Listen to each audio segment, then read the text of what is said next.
All right, so. We'll call the order of the committee of the whole meeting at 5:33.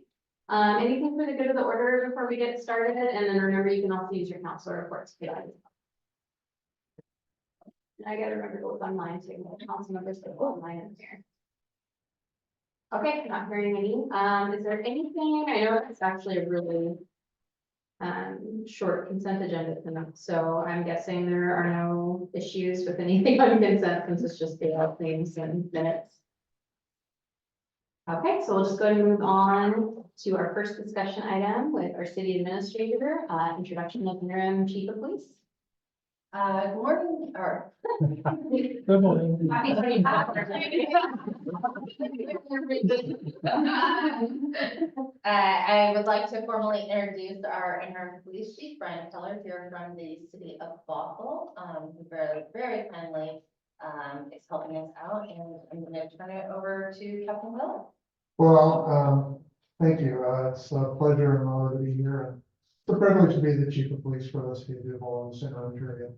For those of you that don't know me, I come from the city of Bothell. I was a captain there at Bothell. My roles and specifics of that when I was in the risk management division. So we dealt with anything policy, procedure related, hiring, any type of things when you had, policy violations. We dealt with some of those in internal investigations.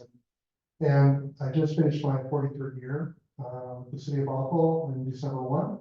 I've been here on board since the beginning, but my experience is pretty vast. I've had a lot of great opportunities at Bothell.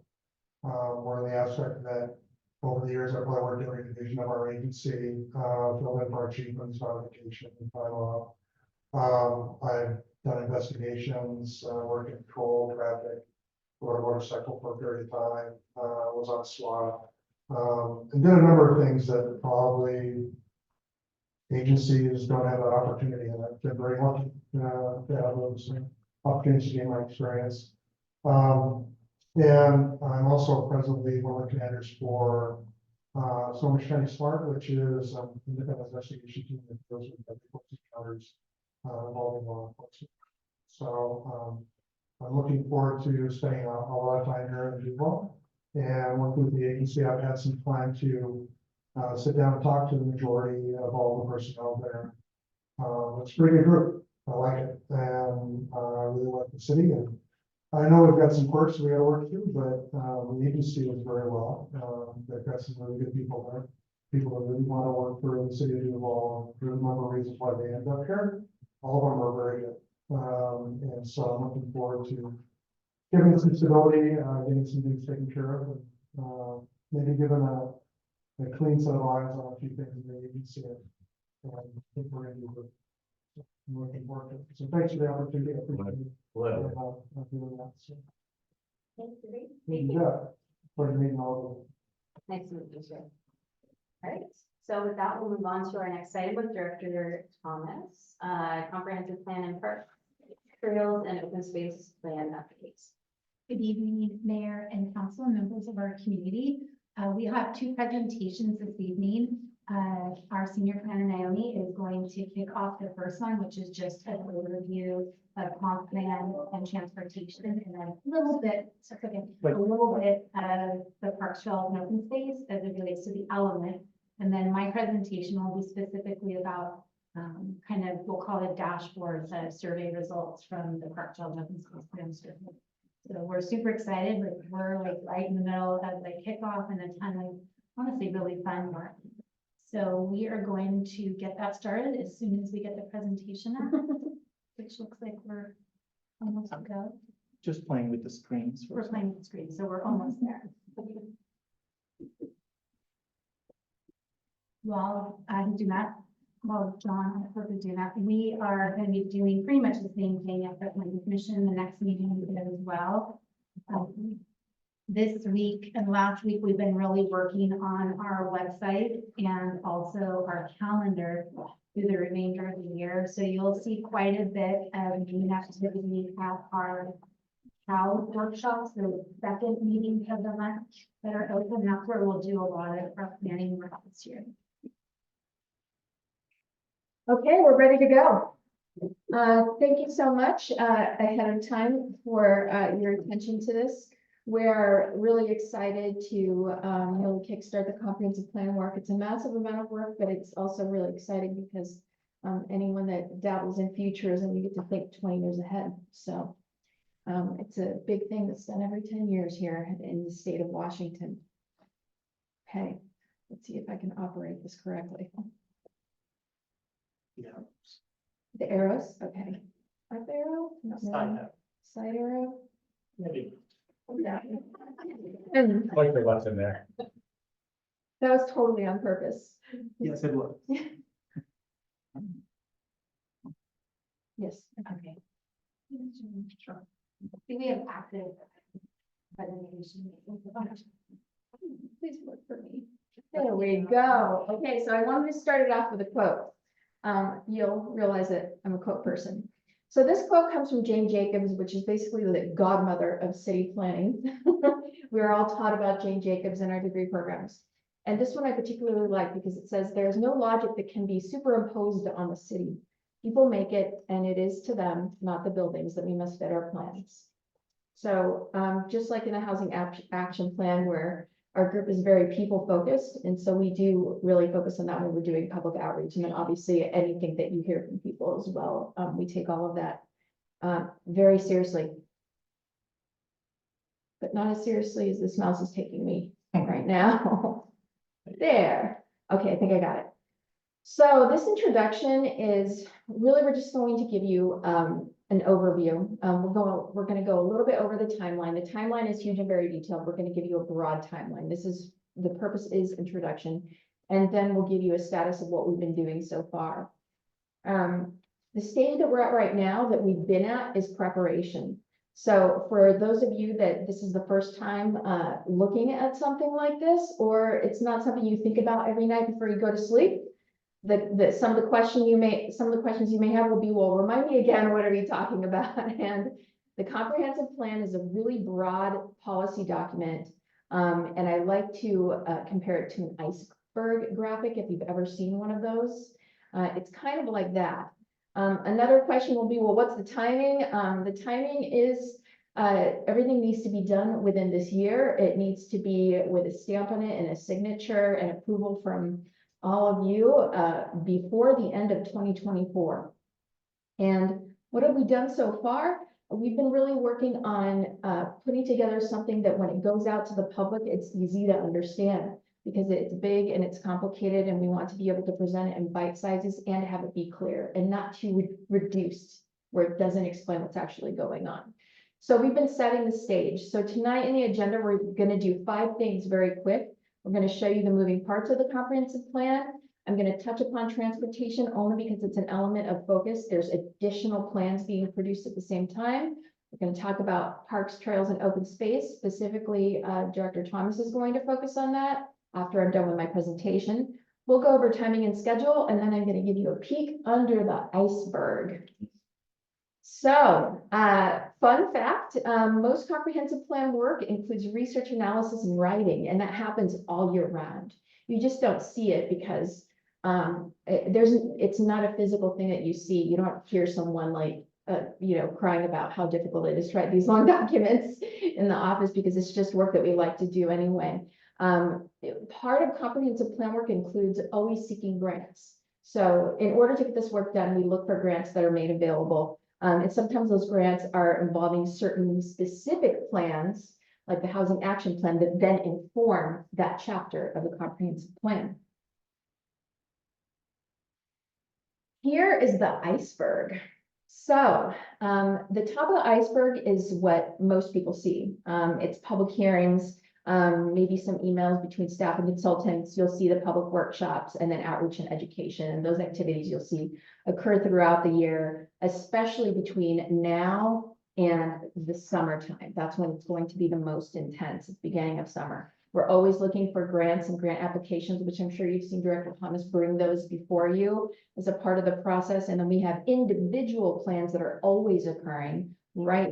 We just finished the housing action plan. Along with the comprehensive plan, you're also going to see separate presentations on the transportation and parks plan And then we have our annual updates, so you're going to be seeing that as well. But if you had to say something about comprehensive planning to someone that asks you, the comprehensive plan is required by state law, but the regulations that are at the state level are then customized by an individual city based on that city's needs. So you don't follow it to the letter, you create your specific regulations based on that. Another fun fact is that, as I just said, the transportation plan and parks plan are also being run as separate projects at the same time that we're working on this. So you're going to see a lot of things come through. And when we were thinking about that, we were thinking, well, how are we going to keep all these different things straight so they're not confusing? And so I wanted to drive that point home first. And with that, this kind of shows you the different moving parts of a comprehensive plan. They're referred to as elements. Each element is a chapter in a book that focuses on a particular topic. One of the topics, that element also has a plan that's being written to inform it. And that is the transportation plan. So you're going to see things coming from Public Works and from planning regarding the transportation plan. That plan will be supporting the transportation element of the comprehensive plan. Updates regarding the transportation plan include a first internal kickoff meeting with our consultants that are helping us write this. Those consultants are Transpo and AHBL. Transpo currently is waiting for land use capacity analysis from AHBL. So there's this, the crunching of the numbers and doing the analysis so they can start doing the policy analysis. It's very much like housing needs assessment goes first. So it's all the data first. Then we're going to move on to another slice of the pie or wedge, and that would be the Parks, Trails, and Open Space. You're going to hear from Director Thomas about that. But there is a Parks element. The Parks element is dependent on the Parks plan, which you'll hear the acronym PTOS. That's what it's for. And you're going to hear about that separately as well. Now, things that have been done with the Parks plan, again, you heard from Director Thomas. She's going to give you a separate summary on that. And now we're going to move on to schedule and timelines. There's 3 separate elements of the comprehensive plan that also have supporting their plans being written. Another one you're going to hear about is capital facilities later on down the road. So let's look at these timelines. Visually, this is what you're going to be see happening in 2024, and we're starting that now. The comprehensive plan is the master timeline, and then you have individual timelines for the other documents that are being written. When you look at it in a little bit more detail, these are just the major portions of writing a policy document. You can see that a lot of this work is going to be happening at the same time. So at any point in time, when you get an update from Director Thomas or myself, or you have someone presenting something to you, it could have something to do with the transportation plan, it could have something to do with the parks plan, or it could be something overall with the comprehensive plan or capital facilities.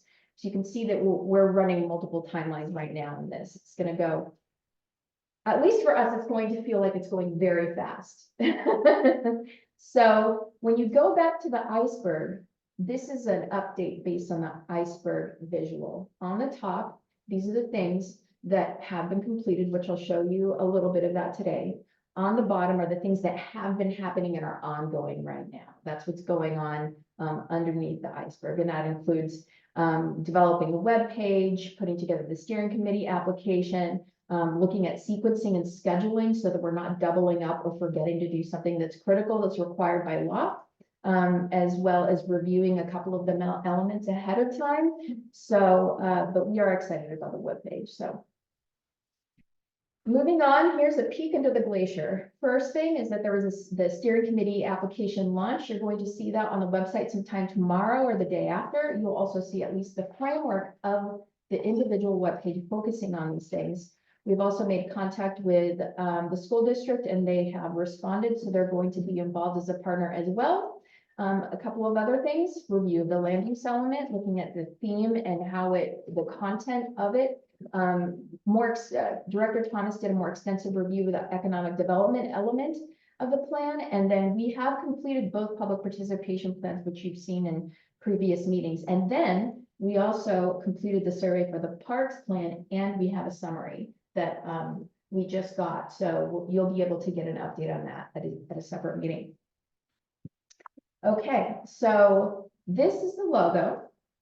This is the logo that we'll be using for the website. It's what people in marketing would call branding, which I'm sure everybody's heard of that before, but you're going to see that logo or a variation of it, the colors of that logo and anything that we're going to be putting out on Facebook, on Twitter, online, in a YouTube video. This is going to be the so that people can recenter themselves when different moving pieces are out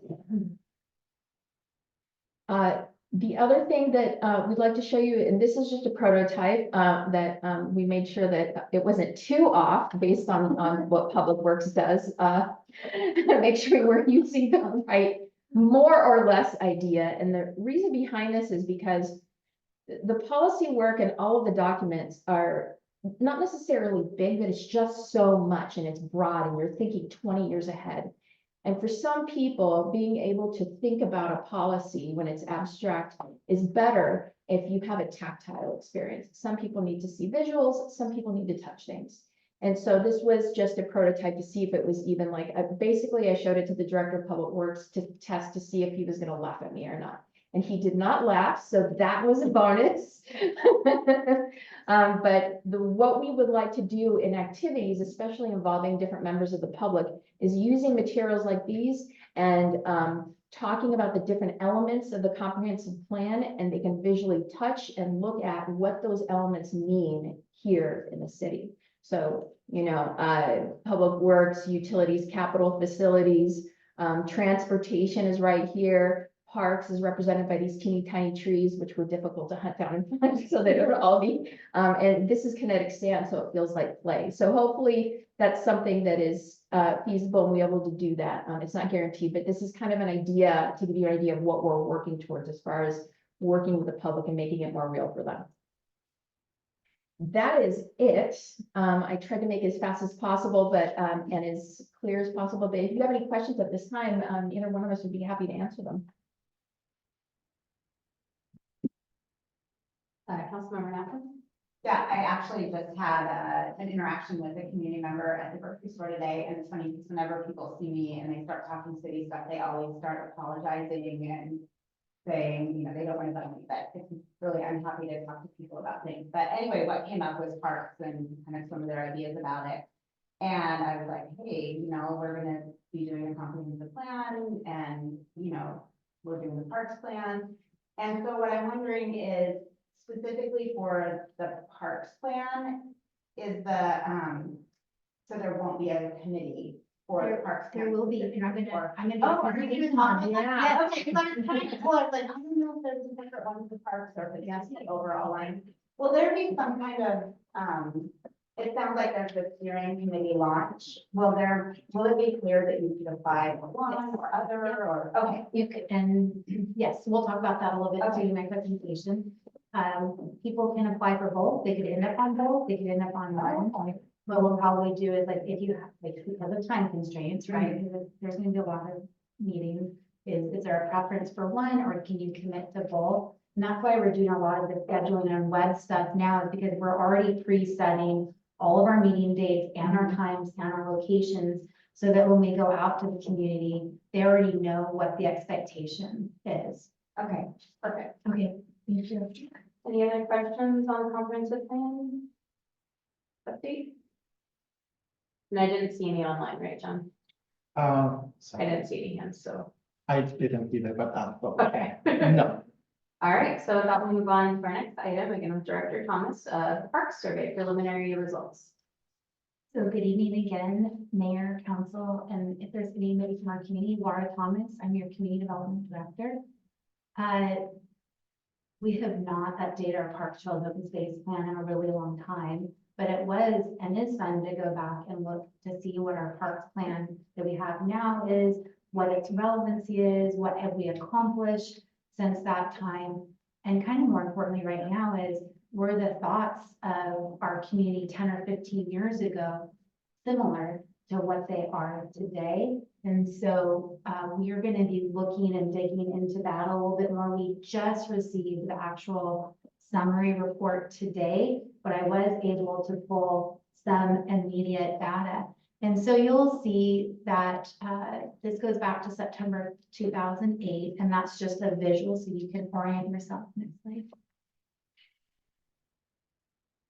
So progress to date, we've completed the public participation plan. The survey is complete. We've had an operations meeting with Public Work. We've also done site visits. That's complete. And then we've done a survey snapshot. We do have a meeting that will be scheduled already, I believe this week or next week, to go over the operations and the actual assessment of all of our parks. So we've been doing a lot of technical data gathering over the last probably 8 weeks. And Public Works has been instrumental in that work because they maintain our park system. And one of the things that was important in this Parks and Trails open space was to look at operation and maintenance so that we could look at that moving forward as well for the next 20 years. Because one thing that wasn't in our last Parks, Trails open space. So we did get a really good response. We had 576 responses, 545 from our mail survey and only 31 from the online portion. I was a little surprised, but maybe that was because so many people received it by mail that they're like, okay, I've already done it, so I don't need this. Because we did push a lot through social media and our website. We even did a tabletop exercise. So the early results are 98% of people feel that local parks, recreation opportunities are important for the quality of life. Or that's not surprising. That was very similar to what we saw in our last Parks, Trails, and Open Space Plan update. 72% said their level of satisfaction was either excellent or good. I think that's really important. That's a really good number because I went and looked at a couple of surveys for other communities. And it was a lower percentage. So I think we're doing pretty well here in Utah. So let's look at kind of the highlights. And this is basically 88% of people visit the park monthly.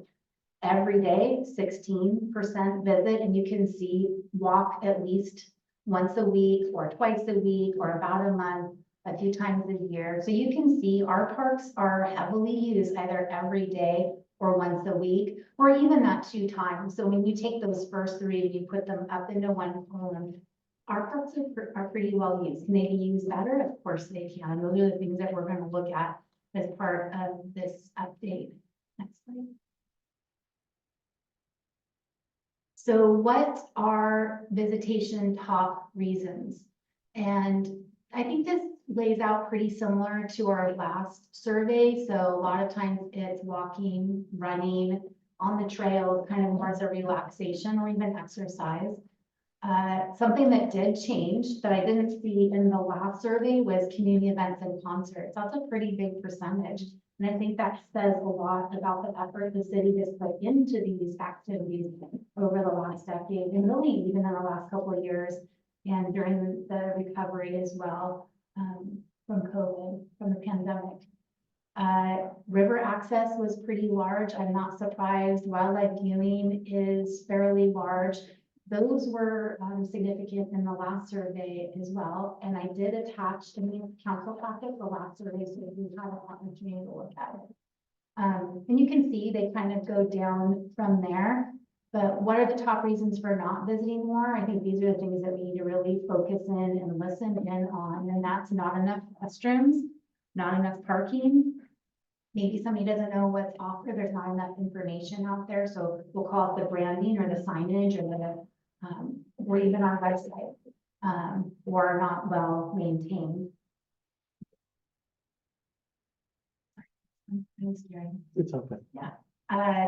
This one's called the Goldilocks question. It's kind of like, what would you like to, that you don't think we don't have enough of, or it's about right, or we have more than enough. So people felt like we didn't have enough walking and biking trails. And maybe like sports, whether it's basketball, tennis, or pickleball. Pickleball came up a lot in the survey, by the way, because I did get the data today, but not surprising. Sports fields, about 31%. So I think partly that one may be a little bit lower than the last time. because we built out Big Rock Ball Field and done a lot of improvements out there.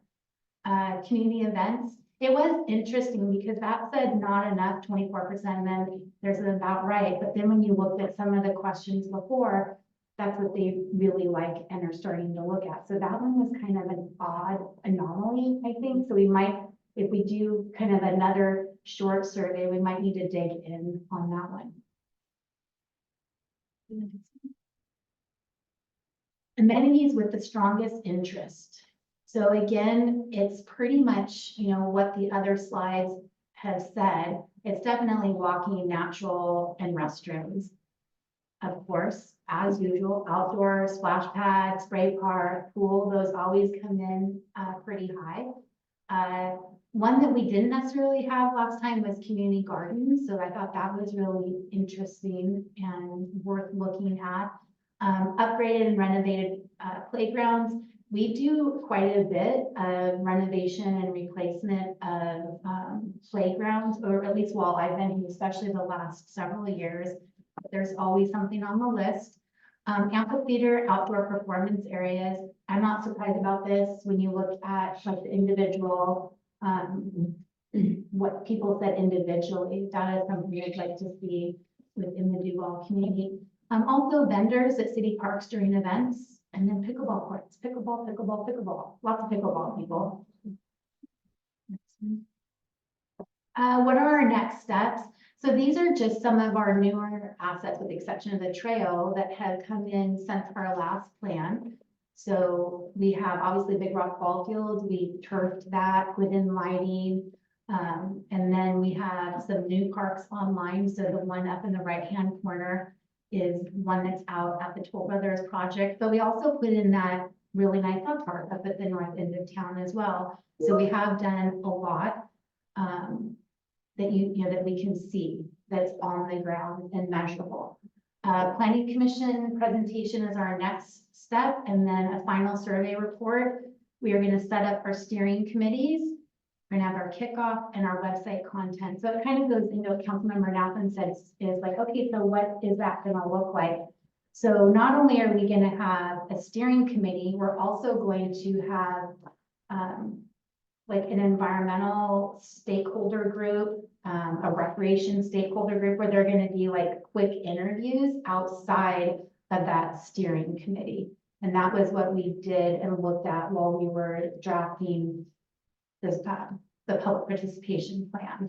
And so there's going to be a lot of work for staff and for our community on this one, because we're essentially going to have 3 different lenses pushing that information up to Planning Commission and Council. I think that is the last slide. Are there any questions? Councilmember Nathan? Yeah, so it's crazy, but I ran into this person today, but one thing that they brought up is, not community events, you know, like musical events or organized sports necessarily, but some cities have a parks department that runs other types of programming, like art classes or outdoor yoga, or a little summer, you know, series where young children can, you know, learn about soccer and basketball, you know, a variety of things. So it's not necessarily just league sports or, you know, musical events, large, you know, programming. Is there any room for that within the Parks Trails Open Spaces plan, or is that really something that's outside of our plan? No, it would be within your planning process as well, and that may come out from those advisory committees Mhm. as well. So hopefully that person, you know, submitted comments and might be interested in, in being on a steering committee. I think, you know, as we become larger, you start to naturally see then a more traditional Parks and Recreation department. And so we're getting closer to that. So this is like a 10 or 20-year plan. So I would think that you would have some goals and policies that would surround expanding from just a traditional working with, you know, maybe your different leagues to the city hosting some recreational opportunities. But it is still, we are still a small city, so it will be slow, I think, slow coming. Okay, great. Mayor, I saw your hand pop up. Was that an accident or did you have a comment or question? An accident, thank you. Any other questions, comments? Yeah. Thank you.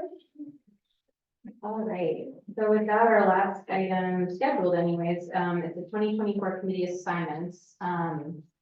Kirk, I joined the webinar. Do you think you could promote these? I tried. Oh, you tried? Sorry. That's okay. If you can't, I can try and, maybe I joined with the wrong link. I did. No, no, you were there. I Oh, saw okay. you. Let me try that again. Just because it'd be easier probably for me to have it on my screen. Maybe it popped up and I didn't see it and then it didn't hurt me. Oh, then it's not showing. It's trying, it's doing nothing.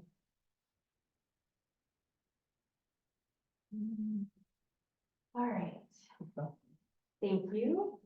So I'm gonna try to share my screen here. And thank you to our city administrator for sending me that document. It's just so I much, should find it. I know, it's just so much easier. So council, you just have to look at the smaller screen up there, or maybe, oh, perfect, thank you so much. This is an older worksheet, so I've mostly updated it really quickly, I think. And I know, I can't remember the last people we had in some of these committees, because they just didn't meet last year, with the exception of economic development. Every year there's the opportunity to reshuffle people in these committees. I think there's benefit to keeping some, making sure there's continuity by having people who've served and not just doing all new people. But I don't know that we have anything that's going to need these committees to meet. It is nice to have people assigned to them so that it can pick up, you know, if we have something that comes up, we don't have to decide that at a meeting, it's just done. Economic development is currently Councilmember Schaefer, myself, and Councilmember Naplin. I personally would like to see that just stay, because we're kind of in the middle of things right now, and it just makes sense to not mess with that too much. So nothing needs to get decided tonight. I just want to show this all so that you can be thinking about what you might want to have your name on. And then, you know, we have newer council members that aren't on some of these yet, so have them have an opportunity to be on or be ready. So I can email this out afterwards as well. I meant to do that before, but well, we just had the holidays, so I wasn't totally on it there.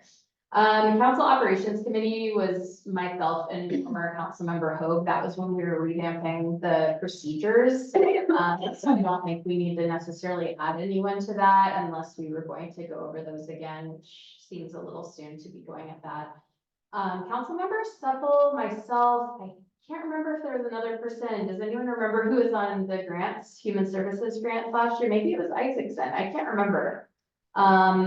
But that's gonna be happening again soon. I can't remember the exact date. So we want to make sure that we have, it is nice to have 3 council members, especially just in case with scheduling.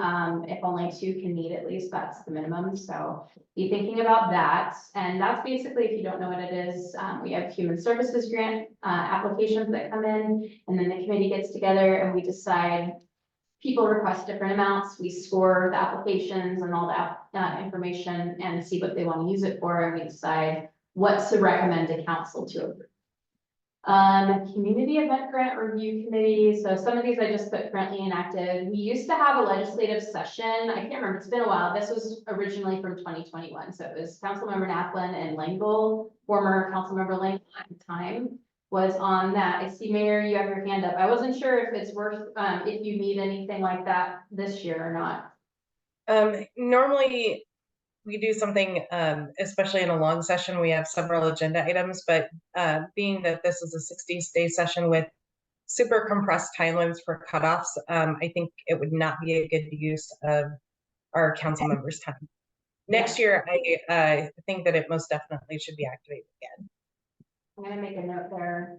I agree. I kind of figured this year wouldn't be, so I'll put, if I can get my typing here, how possibly somebody else, 2025. Okay.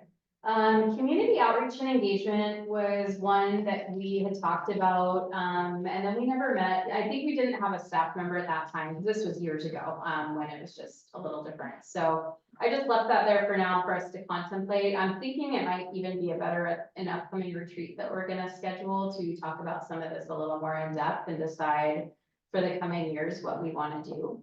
And then Councilmember Schaefer is our Chamber of Commerce representative. So when he's able to, he goes to those meetings for the chamber. And, you know, I think I'd be happy if Rick wanted to keep doing that, or, you know, if somebody else wants to do it. I am a member of the chamber. I think you are as well. I personally like to stay separate with that. And when I attend the chamber, it says a business owner, not a council member, but, yeah. And then also I see the Rotary, Riverview School District, and Historical Society. I don't know that we ever had filled those before, but it's nice they're on there because it is something, if a council member had a special interest in that, that we could look at trying to make that happen. And then here's some of the, and Mayor, I might need you to pop in, because your name's on here a lot, and tell me if you're not on something anymore, and I'll delete it. Jennifer, you're still on the East Side Transportation Partnership, correct? Okay. And then Mayor, is all the AWC stuff correct or no? Not quite. So AWC Board of Directors, yes. AWC Legislative Priorities Committee, yes. AWC Broadband Working Group is gone, but I do serve on the Executive Committee and the Legislative Steering Committee as well. Okay. And I know I'm missing a couple more AWC committees that kind of goes with the Vice Presidency, so apologize for missing any. Maybe you could send me a list later, and then I'll work it in the list. Let's see, and Rick, you're on Fish Farm Flood, correct? Yes. Now, have we ever had, some of these I see primary and alternate, have we ever had an alternate for that, or it's usually just one, right? Okay. Okay. Snoqualmie Valley Governments Association, everybody's welcome to go. The mayor goes, or city administrator when they're able. Depending on the topic, sometimes we've had directors go as well, but every council member can go. It's always nice if we can get at least a couple at each meeting, and of course, all of our schedules are different, so it's always nice to make sure our cities are represented well. And aren't you like serving the role? in that? I was. You Oh, were yeah. vice president one year, Yeah. I think, yeah, so that's another thing. What are the roles in that? There's president, vice president, and that's it, right? And those alternate through the cities, or I think they try to keep a mix on there usually.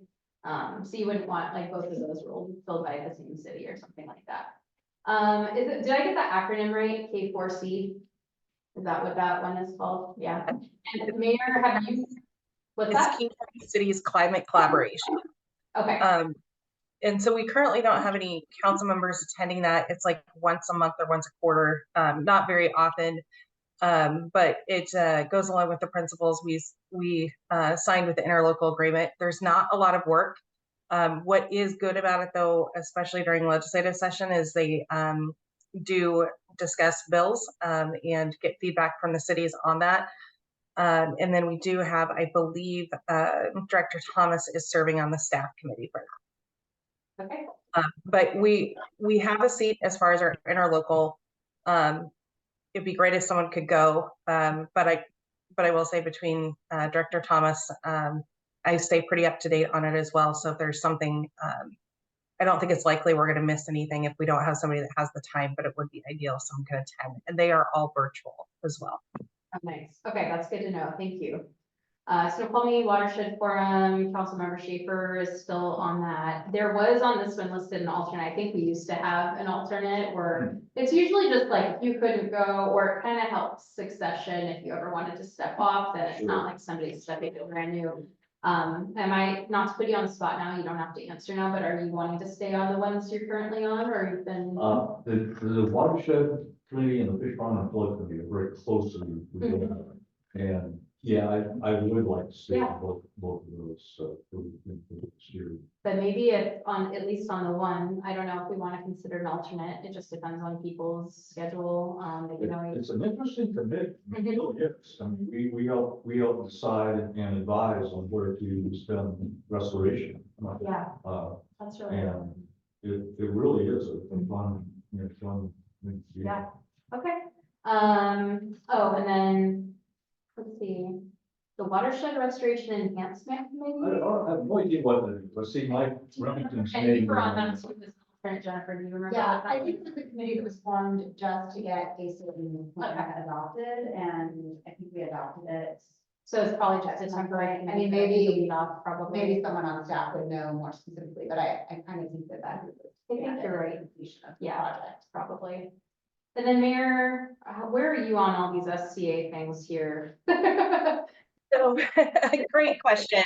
I just completed my term limit as an SCA Board of Director, so I'm no longer on the board. Catherine Ross from Mayor Snoqualmie was elected to the board at the caucus meeting, and I don't serve on any SCA committees for the first time in 14 years. Wow. Yeah. Okay.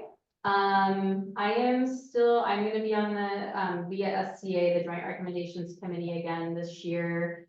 I've still been attending PIC when I can. I think Rick is an alternate, but I don't think you've had to go, so. They are mostly, just in case anyone else is interested in that though, they've mostly been doing virtual still, but they've been trying to do quarterly in person, but they're still offering a hybrid. It's just been a tough thing getting everyone back at one meeting. And then, I'm not doing King Conservation District anymore. That's been a little while gone, but I am an alternate on the King County Flood Control District Advisory Committee. And then Mayor, are you PSRC Executive Board anymore or no?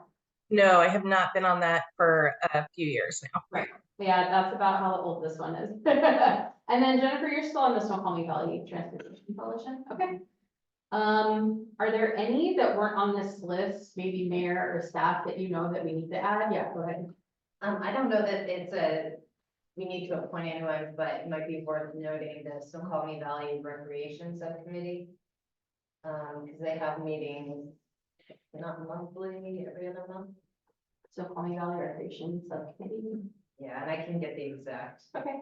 wording of it. Yeah, let's add it there and then I can clean this up and then we can come back to it, and figure out.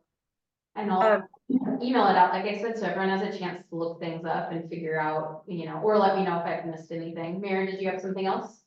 I did have to say, so on the Eastside Transportation Partnership, that's an appointment by the SVGA. So we need to make sure that the SVGA is on top of doing those elections at their next meeting. Okay, Councilmember Athlon. Yeah, I think you might be referring to the Snoqualmie Valley Outdoor Recreation Action Team meeting. Is that Oh. it? I'm not, I'm referring to the Eastside Transportation. Oh. I was actually pointing to, She was talking to the Sorry. city administrator. yeah, so that one I do attend, but it, pretty much anyone can attend. Some cities, council members attend. There's, some park districts where their board members attend. It's pretty much open. You don't, if you want to request to be on the list of who gets the invites for each of the meetings, you can do that. So it's actually a really fun meeting, but it's not a, invitation only, or you have to be appointed for that meeting. And then Mayor, I'm just making a note of what you said for the Eastside Transportation Partnership as well. To make sure SVGA is voted in the members for those. Yeah, typically King County will put out a notice to whoever the SVGA lead city is and ask for appointments on a yearly basis for that. So there's 2 members and 2 alternates that have to be part of the city government.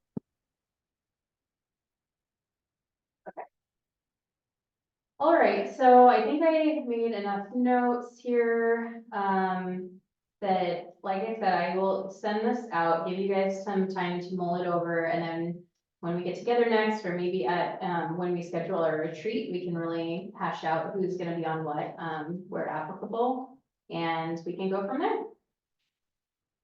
Yeah, Councilmember Schaefer? Yeah, something I'd also like to consider at our retreat is, at least for the standing committees, a possible different process than what we have now. So we went from basically, once a month meetings between staff and council committee itself, and down to essentially nothing.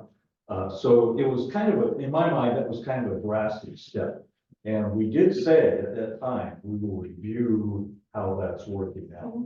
My personal opinion is, I think we need something in between. Yeah, maybe once a month is too much, and I don't want to burden staff with, with that. But, to not meeting at all, I think is is, for me personally, I feel a little out of touch. With like public works, with public safety, much more so than I did when we were meeting. So it's probably not a good topic here, but it would be at a workshop. Yeah. So let's talk. I'll make a note on that. Yeah, we did talk about revisiting that. I think, just a reminder too, that the big problem that led us to doing that, so our second cow we've added each month is a place where directors can bring things that they would have used a committee for. Yes. And the big problem we were having was just quorum, and too many of us were on repeated committees, and it was just a lot of extra work. So, if we get to a place where that is useful, and we can definitely talk about that, I think a retreat would be a good place to Yeah. talk about that again and see how it's been going for everybody. So, okay. All right, well, with that, we have a little extra time, and I think our city administrator was wanting to try to get through some of her report. Sure. If you want. Happy to.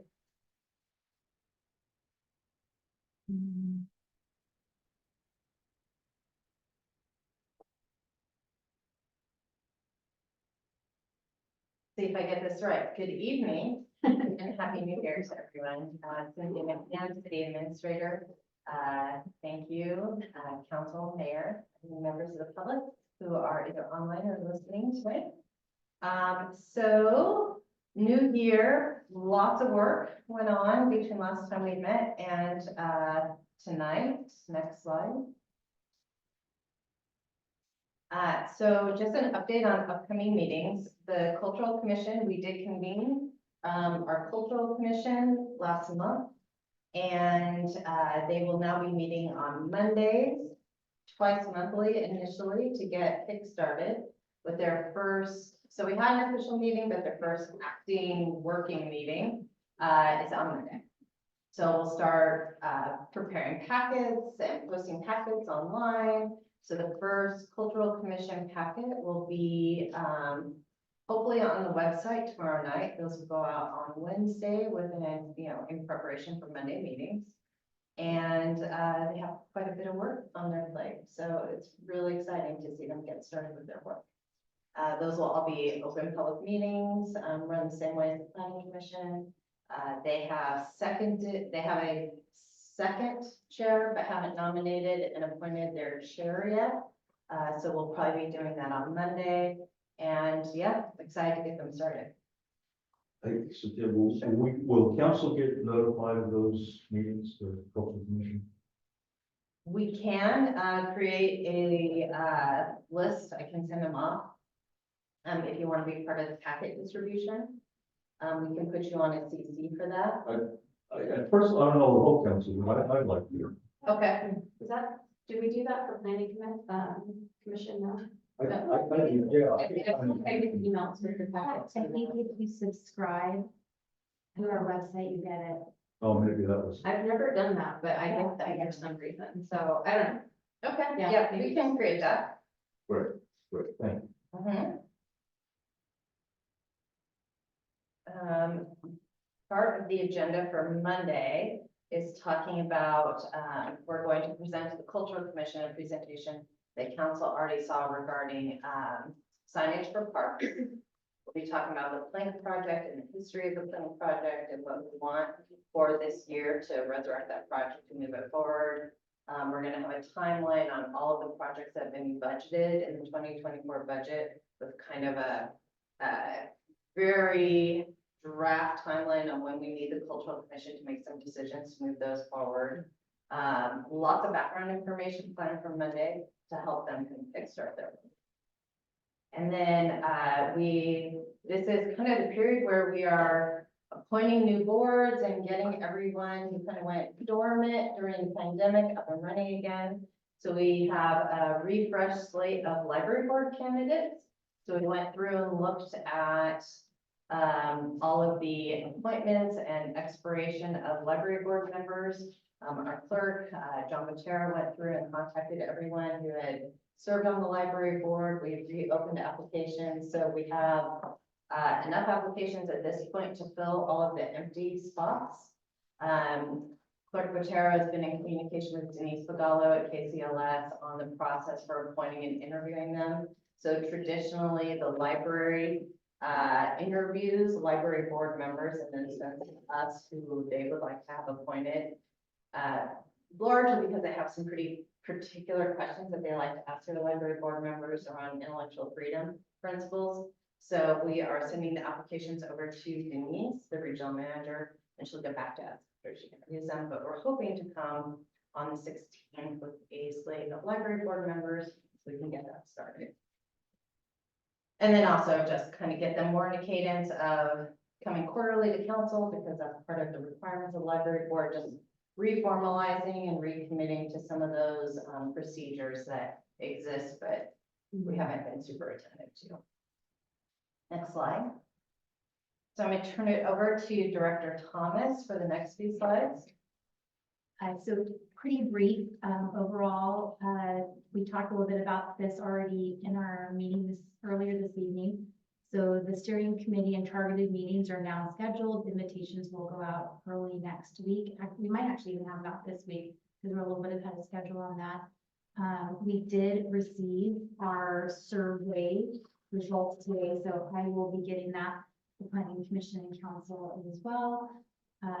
We have obviously a briefing here. We have a next briefing at our Planning Commission meeting next week, and we'll be doing briefings at Planning Commission every meeting, and they'll be longer than they are here. Like you'll get like a 10-minute version where they'll get like a 30-minute version because they're doing a lot of, we'll call it the lion's share of the work throughout the recommendation process.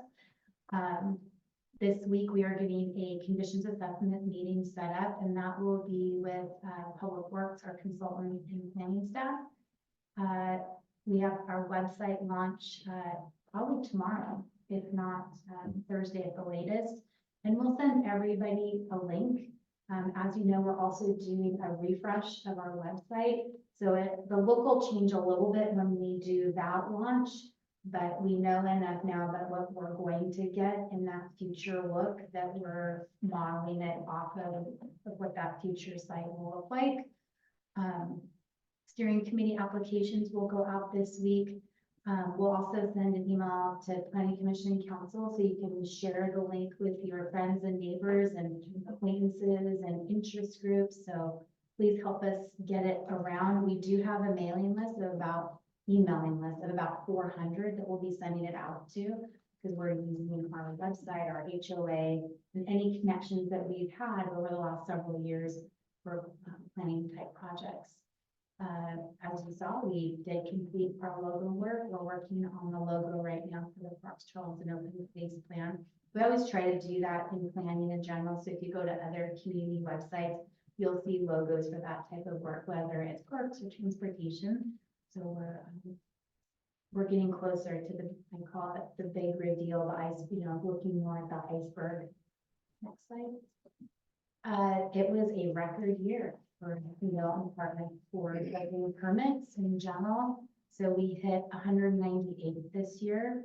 That was a lot, and 57 of them came in December. And that usually happens because fees change, right, at the beginning of the year. Plus, we're going into some fairly substantial building code changes in March. So we're going to see kind of another slug of permits probably come in. We have 103 under review, so we know that the vast majority of those will convert into an actual permit.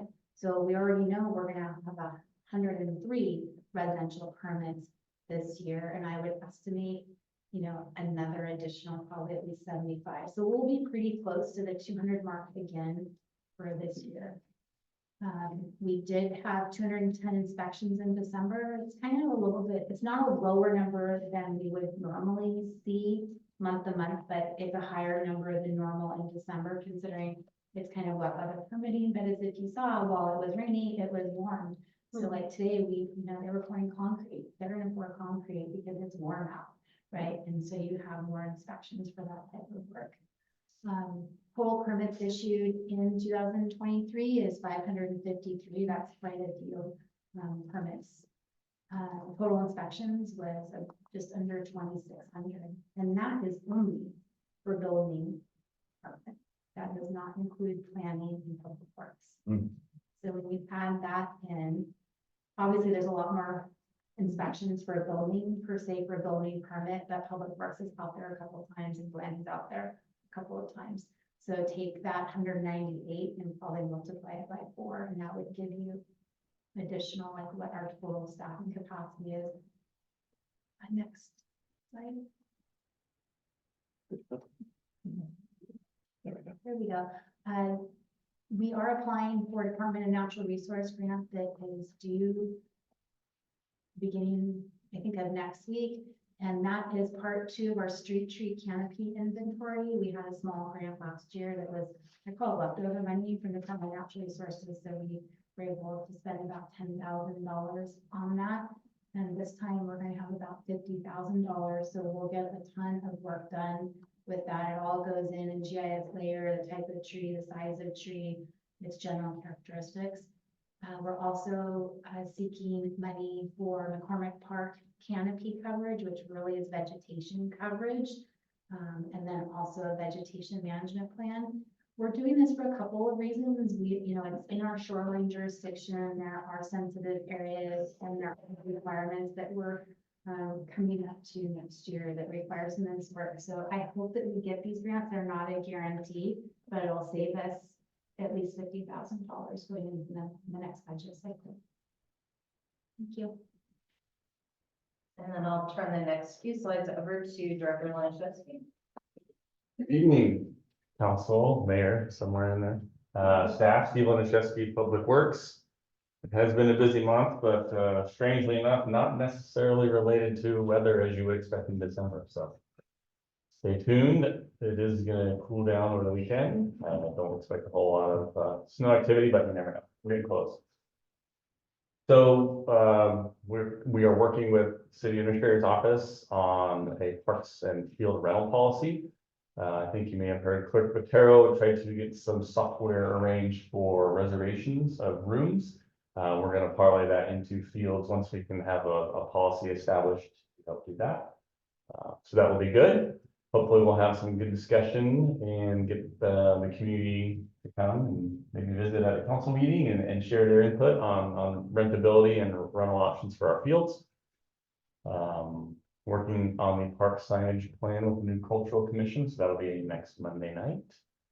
Starting that process. The ARC governmental facilities report was submitted to us at the witching hour. The contract that expired at the end of the year. So we will review that in exactness after we gave comments from last month's kind of last ditch effort to get it done. Staff will review that, prepare any final elements and appendices if we need to put them together, provide that to council, and then we discussed with council reviewing the policy direction that we'll want to put in that document or as a appendix or preamble to that document, and then adopt something at the council level for our CIP, our capital programming relevancy. The clerk is too efficient. I put some images in here at 4:40. So Duval's welcoming and inclusivity signs are up If you give, today. sorry to interrupt, if you give me 2 seconds, I can get it in. Where are they at, Steve? Alternate entrances, so as you come across the Limbaloo Road into town, where the Rotary sign is, they're right there on the bridge entrance. They're on the speed limit sign when you get to the kind of wayfinding sign on the north end of town as you come in. And then kind of by the sequoias and Big Rock on the south end of the road as you come in. They look great. I think our fabricator did a nice job putting those together with a little direction from us, but he had to basically make everything. So look for those.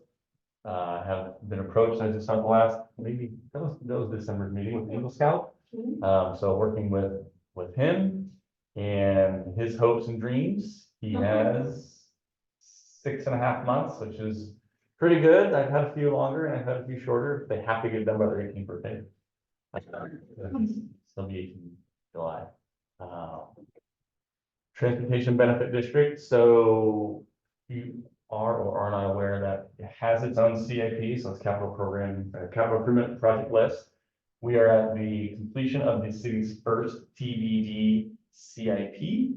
So with that said, we did have a consultant do an entire roadway network inventory that also gave video footage as well as provided a pavement condition index, which is how we grade roads and then how we decide what roads will or won't get overlaid. So that is all being massaged right now to then hopefully kick out a new CIP list that will bring to council sooner than later. All the entirety of the CIP for transportation comes by May for adoption and submission to the state, July 1. So those are usually commensurate. If we can get to that phase or part faster, we would. And we may lump them all together and just be early with our transportation CIP, since we're not gonna likely change anything since we're in the middle of a comp plan update period again. 142nd place, phase 2 plans, that's sidewalk extension from 275th up to the curve at 278th, where we stopped coming from 282nd to 278th this last year. We do have a grant for that. Third Avenue project. That will be coming at the next council meeting for discussion and update. We did receive additional grants. We are going to recommend splitting up the culvert for grant purposes and to get that done sooner than later. So Ben will be here to provide a whole lot of information on that. Next page. Economic development items, a little snippet from previous meetings, hanging flower baskets and streetscape. I sent a message out to that small group. I haven't received any responses yet, so if you guys want to look for that, hopefully not in your junk mail. Give me your thoughts and then we can work on putting something together. Before the holidays. Okay. Yeah. Crosswalks, so I know we talked about some general safety improvements on our crosswalks. We're gonna try to integrate those with the 2 rapid flashing crosswalk beacons. So one is going at Ring, one is going at Cherry. We are already in initial contacts with WashDOT. They will have to review and approve. That will be painful. That will probably cost us as much as one of the stupid things. But that's their job. With that said, we'll be lining, we intend to propose to line all crosswalks. So the irony is so thick, like it's as bad as the fog coming from Montana, like, oh, we want your crosswalks to have more channelization and more striking. I'm like, you guys are the ones who said you couldn't, but yes. So we're working all that out, working with PSC to try to enhance the luminaires that exist. So maybe we can have more, brightness at the crosswalks. If you do remember the old kind of sodium halide orangey ones, those were real bad. These LEDs are better. They're still not super focused and directed at the crosswalks themselves. So we're working on seeing if we can enhance what we have on site. Can I ask you a quick question on that? Do you see sign fatigue with the rapid flashing beacons or only if they're, so like I know I'm remembering this one intersection in which they kept one flashing all the time. So I think with something like that, but if it's the button they push, you tend to not see sign fatigue as much where people just start ignoring them or. Certainly here, they're so new. I mean, you're welcome to ask a fellow who's been around other jurisdictions, but they can become fatigued. I don't think ours are in that sense. The highway sees so many variations of drivers. Yes, we have our locals, but it is a state route. So those folks aren't normally coming through here, so it might be new to them this time. I think plenty of people trying to cross with no reprieve from travelers in their cars. So, we had was a little thing we put out a couple years back, like sign, look, wave, or look, wave sign. People are terrible. I usually just start to go myself, but I'm well assured, so my wife's happy. But other than that, I think it will be good. It's gonna be tight just because, they're already trying to dictate which sides and areas we do put these because of some of the constraints we have. We're also working with PSC because they don't like our beacons being on their poles. They already complained about the One Valley, which interestingly enough, we bought the pole, we put it up, they took it on after the fact, and yes, it was on there when we took it on, so. We probably have to enter in some contractual obligations with those things for those, but we have so little space to put in new poles in downtown because of the underground utilities. They are everywhere. So if there's not a pole there already, there is a pipe network underground. So it's super tight. So we really are trying to utilize some of the poles we already have. Let's see, we'll work on Rosenbach Corner this late winter, EV charging. Working on that, we did jump into a consortium with King County like regionally. So that is not done yet. They have some more questions, but they are moving forward. We have used an electrical contractor to check out the site, because we were looking at doing it at the park and ride. The service we have can only provide capacity for one level 2 charger. That's it. Level 1s are the overnighters, not worth it. Level 3s are super expensive, level 2s are good balance. So with that said, just to get a new service upgrade for that, not to put the chargers on top, but just to get a service that could take the capacity of the charger would be $60,000. So that's the number that PSC has issued us currently. Steve, that's I've seen that there's a transformer out by the street. Is that replacing that transformer? No, well, that would leave, because that services whatever else is there. So it is a 3-phase transformer, but it only has so many volts. Exactly. Right?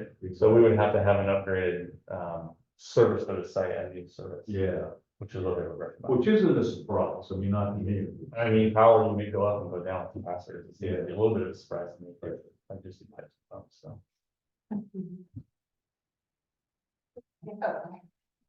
Is any of the grant money, can it be applied to provide upgrading? the Yep. levels? Okay, So- so I wasn't sure if that was outside of the grant. Okay, Well, it wasn't our expectation we would include it in the grant. but you can. We can ask for it. I don't know how much it would cover, how much it would cost, all that, but we're just getting into that grant round. They just sent questions today that whatever review body had, they were asking, so, which is good. Yeah, bad news, on that note, and I think one more slide. And then the Big Rock Volt banner poles, PPG has helped us out with that, they are very far along. If you were not aware, bottom right, we had intended to push those east of Safeway's eastern entrance.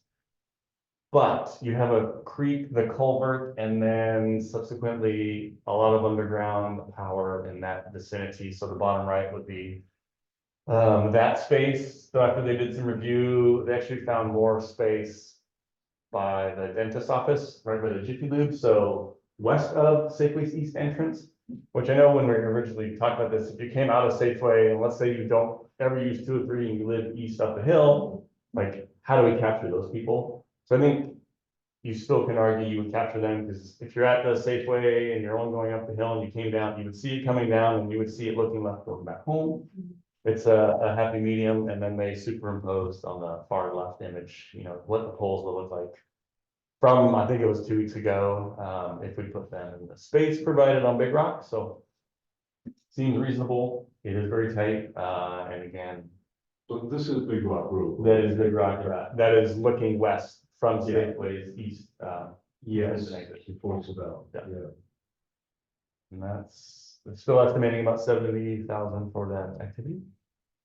Nice. That's Excellent. all I got. Just a couple updates from City Hall. So we have the survey to the community out. It's going to stay open for a couple more weeks. I haven't looked at it. I looked at it the first few days, when we had about 10 or so, responses and comments. I'm gonna wait for the big reveal so I can see it all together in context. So if you have not taken it or know anyone who would like to offer some suggestions on community events, summer stage, a new city logo, or facilities use, please encourage them to take that survey. For summer stage, an update from our community events coordinator. We have confirmed 5 of the 6 bands. We are about 3 months ahead of schedule in getting plans for summer stage. We have 3 contracts signed, 2 are up for signature. The next phase of kind of summer activities is some policy work that has been needed. We're gonna update our volunteer and emergency policies with the emergency management coordinator. And then we're also moving forward and we hope to have it done next week, a new sponsorship brochure. So we can look to augment our sponsors for summer stage this year. Just a quick note too, kind of a question that Councilmember Naplin posed earlier in the meeting. Programming wise, I do receive information from providers. I've been actually sending that through Rita. She had worked with some of those folks in the past. We're not promising any upgrades, but just to show, like, provide what we could be doing. She's taking a peek at it if we're gonna that position and ended up trying to work in some of those activities over time, but So sending a lot of that stuff to Rita on all kinds of outdoor activities. that- so more hybrid approach where we don't hire our own recreation people, but we contract and allow usage of our. Yep. Perfect. Yeah. And that's a good lead in. So, in addition to the summer stage work, Rita, our community events coordinator, has been in contact with, the Girl Scouts, Skyhawks, YMCA. I met with her, earlier today. Nature Clubs, I can't remember. There's another group that does, summer programming. So we're starting now on, advertising our parks for summer use and seeing what we can generate. She has a background in Parks and Rec. So kind of, we're very blessed with that, and she's started that work already with various groups out in the community to bring either days into Big Rock, because in the summer, those fields during the day aren't super well used. Somewhat limited audience for McCormick, certainly a scouts group or an outdoor education group could use McCormick, so we're also reaching out to them. So make sure they check with KPLS because they do a lot of programming and they would probably like to use the parks. I will. They had a reading program last year. Yeah. Yeah, they do, those, walks through the parks, Yeah. story time to parks, yeah, that's good. What about using our facilities, not just parks, so, like, the legal buildings, things like that, I think we've had some interest in programming that would involve meeting inside, location as well. Yeah, and part of, we're hoping we can start launching, so once we get our website up, which we are estimating right now is going to be at the end of February, the whole new website upgrade, we have that plug in for facilities rentals. That will also include potentially field rental. And so once we have that online, the access to information will be more easily obtained for outside vendors. So we're hoping to then market that. Rita will also be working with me along with Clerk Patero on field rental policy. The three of us are going to spearhead drafting that as a first draft and get it to council. Hopefully in the next 2 meetings. And then, we had 200 plus entries for our snowplow naming. From our elementary schools, and they were delightful and adorable and thoughtful. So Jason and I met right before the holidays and picked the top 10 finalists, which will be announced tomorrow. And then staff are going to take a look at the top 10 and we'll rank choice them and pick the name. First snowplow, we'll announce that January 8th, and Director Laniszewski will diligently work on getting a decal for the snowplow. We'll figure out how to get our elementary school friends some social media presence for their wonderful name. A good mix of names. A very diverse mix of names. I'm not going to preview them. I won't spoil them. So be on the lookout tomorrow. And then last slide, I'll turn it over to Clerk Patero to give an update on our efficiency project with the public records. We're on the final stages of implementing next request, which will be the public records request portal. That it would be a way for people to go online and put in their request through a portal and for us to deliver all responsive records through that same portal. We're working on single sign-on and multi-factor, which are needed because of sensitivity of records. And hopefully, I've been told that it's going to be done by the end of this week. So hopefully after doing some testing and making sure that everything is working well, we'll have it up sometime by either the end of next week or by the next council meeting. So stay tuned. Thank you. And then final slide, if there are any questions for me. I don't see any. All right. Thank you. Well, with that, we've got a little bit of time left. Mayor, I was just gonna ask, I think the only other thing we could do would be like your report, unless you'd rather just take a break and save that for council. I actually happy to give it now because it's super brief since we had a long time in between meetings. It served my last meeting as Sound Cities Association Board of Director. Catherine Ross, as I mentioned earlier, was voted to be the Snoqualmie Valley Caucus representative to the board. We had a mayor's meeting this morning for Snoqualmie Valley. Congressman Kim Schreier attended. So it was really just a basic, our routine city discussion with her present, which was fantastic. Other than that, we have the AWC Executive Committee tomorrow.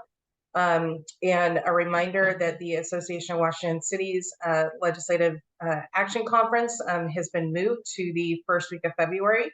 It'll be February 7th and 8th, being hosted at St. Martin's College. So would love to see as many council members as possible go down and attend that. And finally, National League of Cities registration is open for the Congressional Cities Conference. So please make sure that you're getting in touch with the clerk if you would like to attend.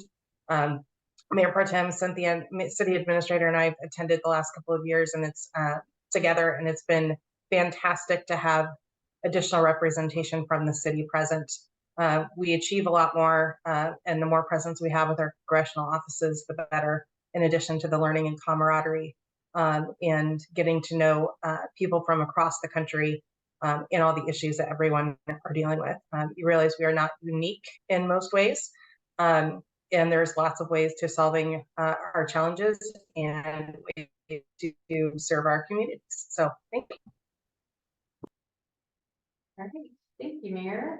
So I think with that, we'll go ahead and adjourn at 6:49, and that way we can have like 10 or so minutes before I have to be back. Thanks, everyone.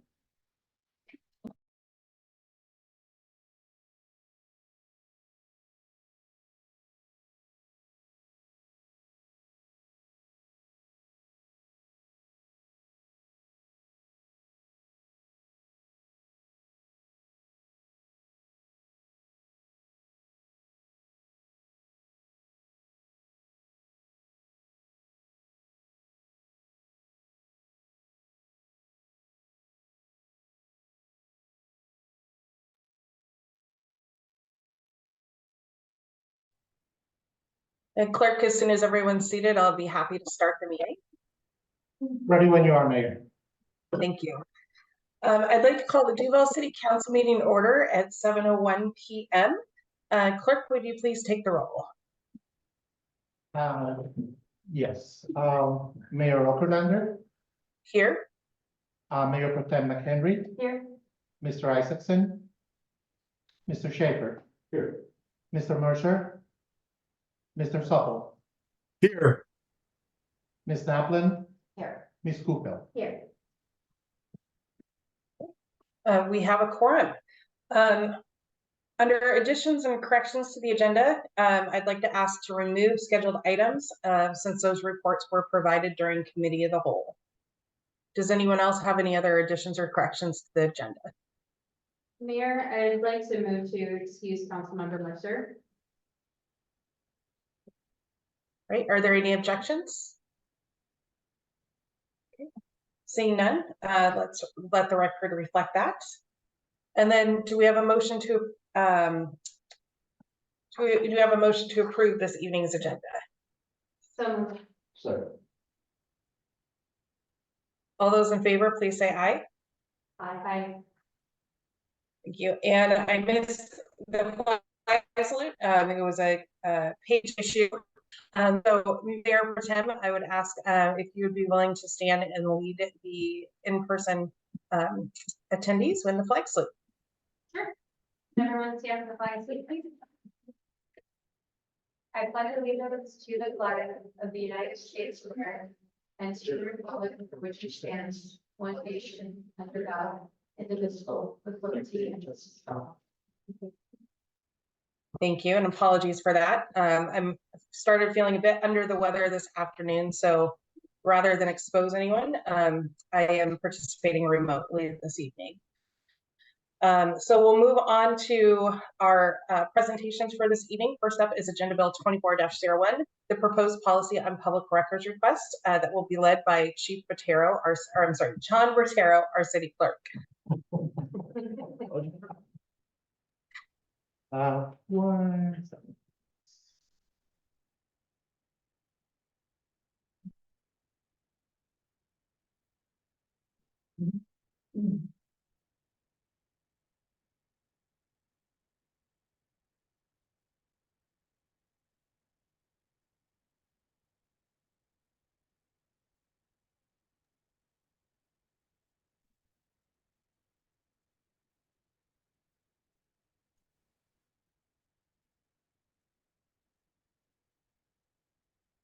Good evening, council, and all the guests, present tonight and online. My name is John Botero, I'm the city clerk, and today I would like to, discuss a proposed public records request policy. As a bit of a background on this policy, the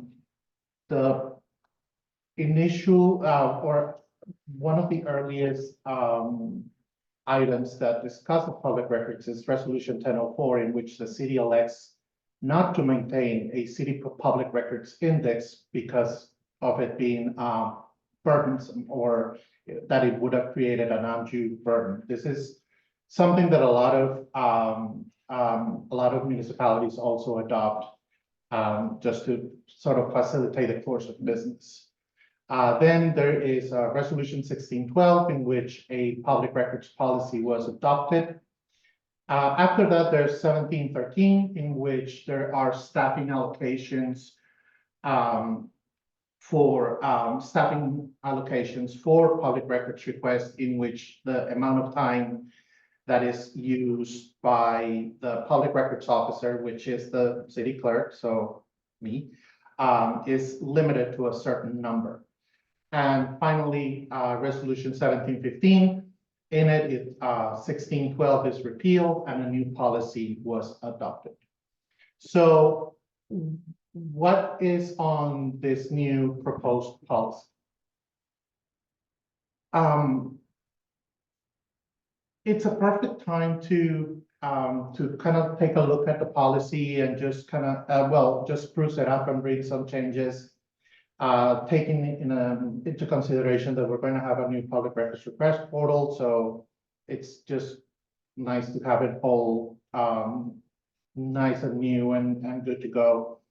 Also, we are adopting into the policy the way that the records request would be handled through the portal, and we're also adding that option. And not only that, but there are also some business processes that are being adopted into the policy based on what the public request public records request portal allows us or facilitates us to do. So we're also going to be talking about the proposed policy, what's in it specifically, what are our hopes to, what do we want the policy to do for us, and where do we take it from here.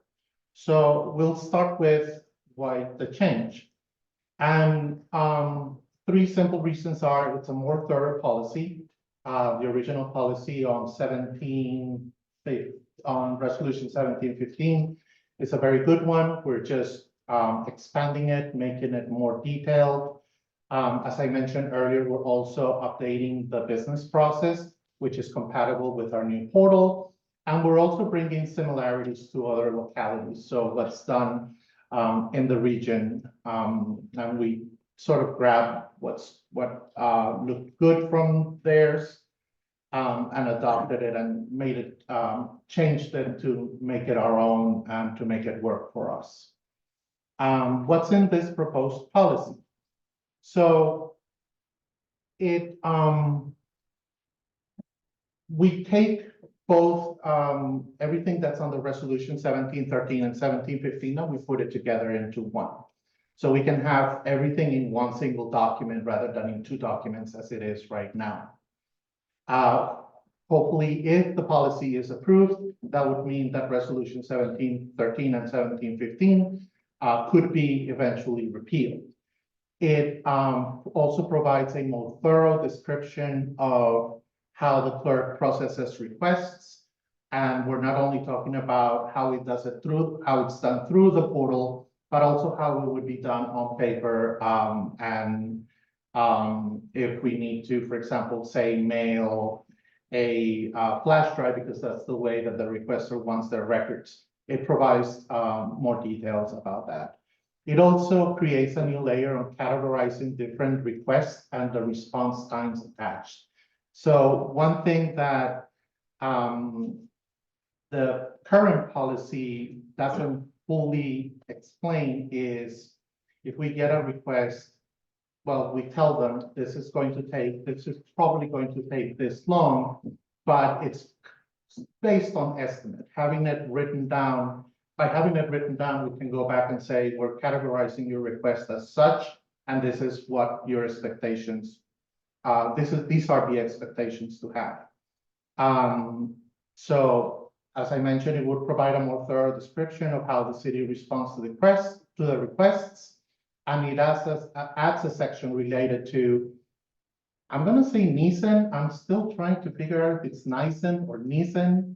Let's just go with Nissan, which essentially is a provision in which we have a venue to ask for records that may be held on personal devices by either council or staff, and also a way to sort of certify that the search was done.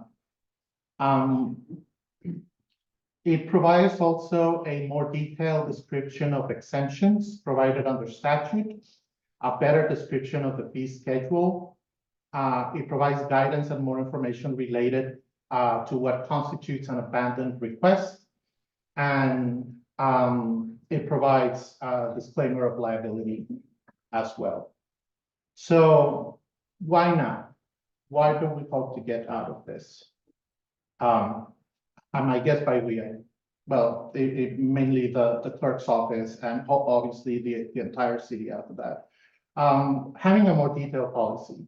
So by having a more detailed policy, we don't have to keep asking, well, what did the previous clerk do? How was done before?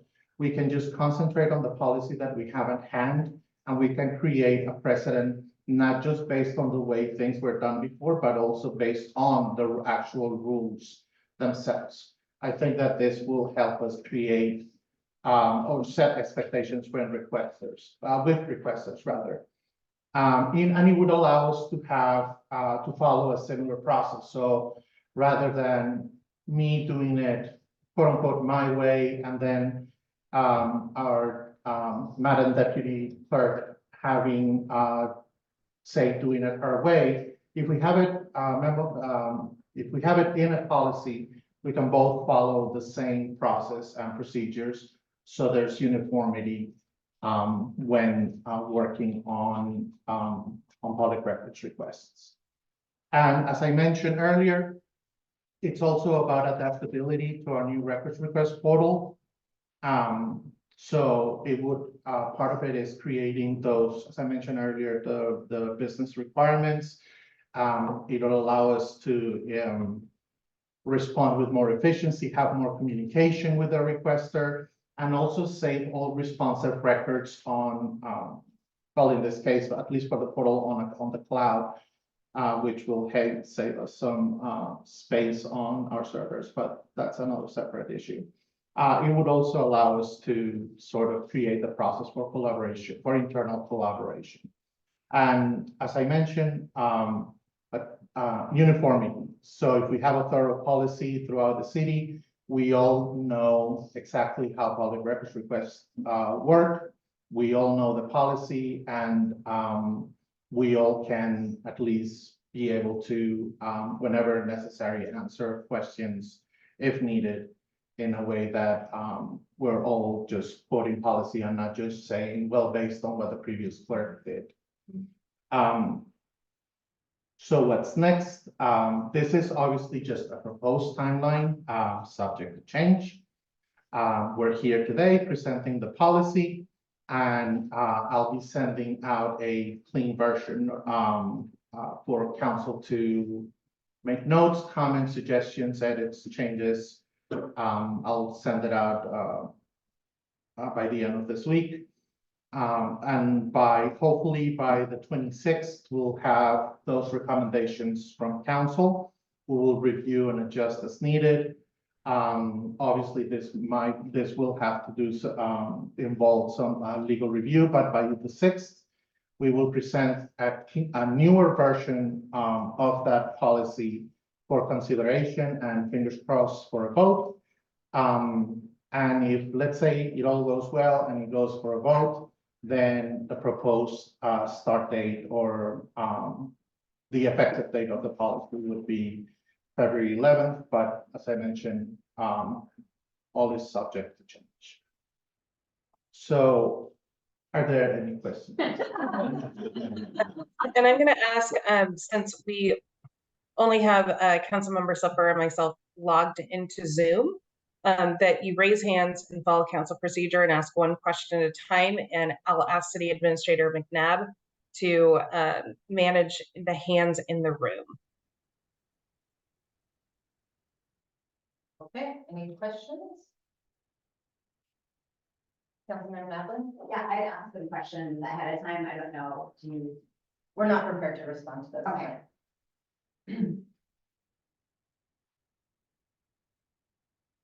Any other questions? So as Clerk Botero said, he will send out a clean version of the draft policy, applying kind of the same logic and process that we've used for other policy revisions.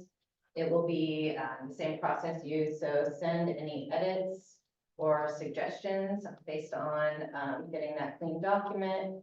I will compile them, we'll have them reviewed by council, we'll return with an edited document with some suggested revisions.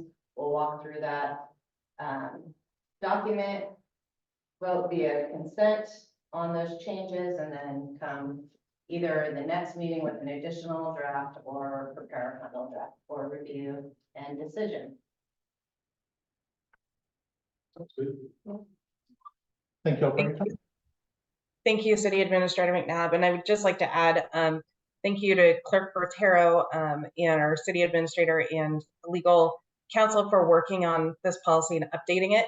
To Clerk Botero's point about not doing things just as the previous clerk had done them, that has been a longtime goal of mine to get this policy updated to make sure it's consistent and that it's applied consistently internally to ensure the fullest access and transparency to our city records.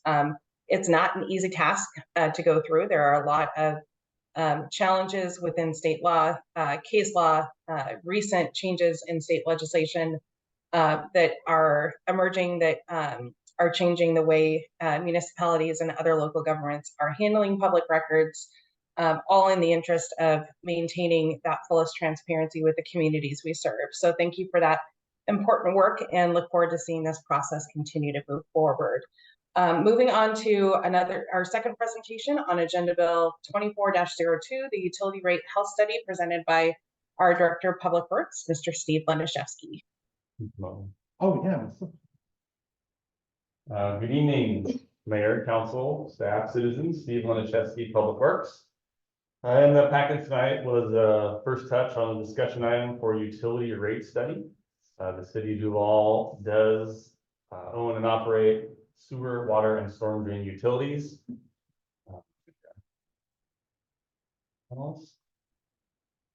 So with that said, we had most recently reviewed the entire water system plan in late 2021, finishing in 2022, as well as going over the sewer CIP in 2022.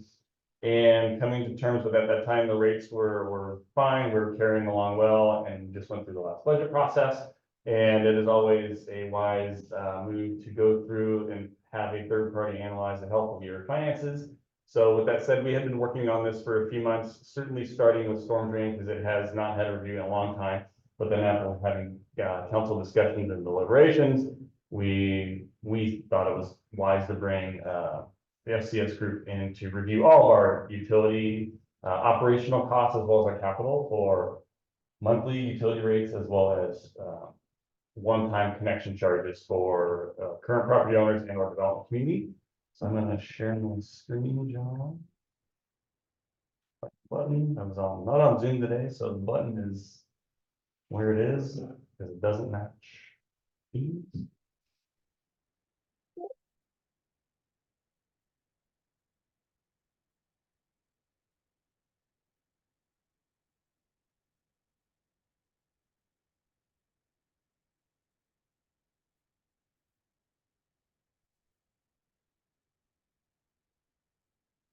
There, it says I'm sharing.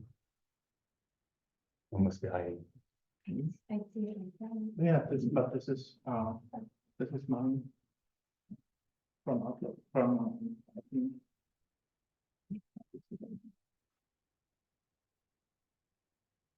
oh, sorry, It says I am screen sharing. Well, not all. can't prove it. Okay, we'll leave it there I was gonna move it to the middle if it's. if it cooperates. All right. With that said, I will jump right into a quick overview of the scope. So it's broken out into 7 different tasks. Data collection, pretty simple. We have a lot of information. The only thing we're not quite sure on is how we export this data out of OpenGov to our consultants for our utilities. So that will be a fun chore with our newly esteemed finance director. Hopefully it's easier said than done now, done than said. Then we'll work with our the consultant on a project kickoff, making sure they have all the information they need, making sure they understand where they need to be going with our input and what we're looking for in the final end goals. They're going to do a historical finance performance review, so 6 previous years of operations, revenues, expenditures, and depending on what and when we initiate work and when we close our books, they could do up to 2023, or they may have to go up to 2022 with another review of 2023. So we go 2017 to 2022 or 2018 to 2023 for 6-year look. And on this page, I took a quick clip of the fare per share. Total contract is $83,540. So that's split between sewer, water, and storm operations. And then the bottom little table is just those funds and their annual revenue estimates that are adopted in the budget. Task 4, so revenue requirements, water, sewer, and storm. So this is the monthly ratepayer fees we have. So review the rates, compare them with 6 other agencies, and as well as our expenditures, how they look, and then how our revenues are coming in to offset that.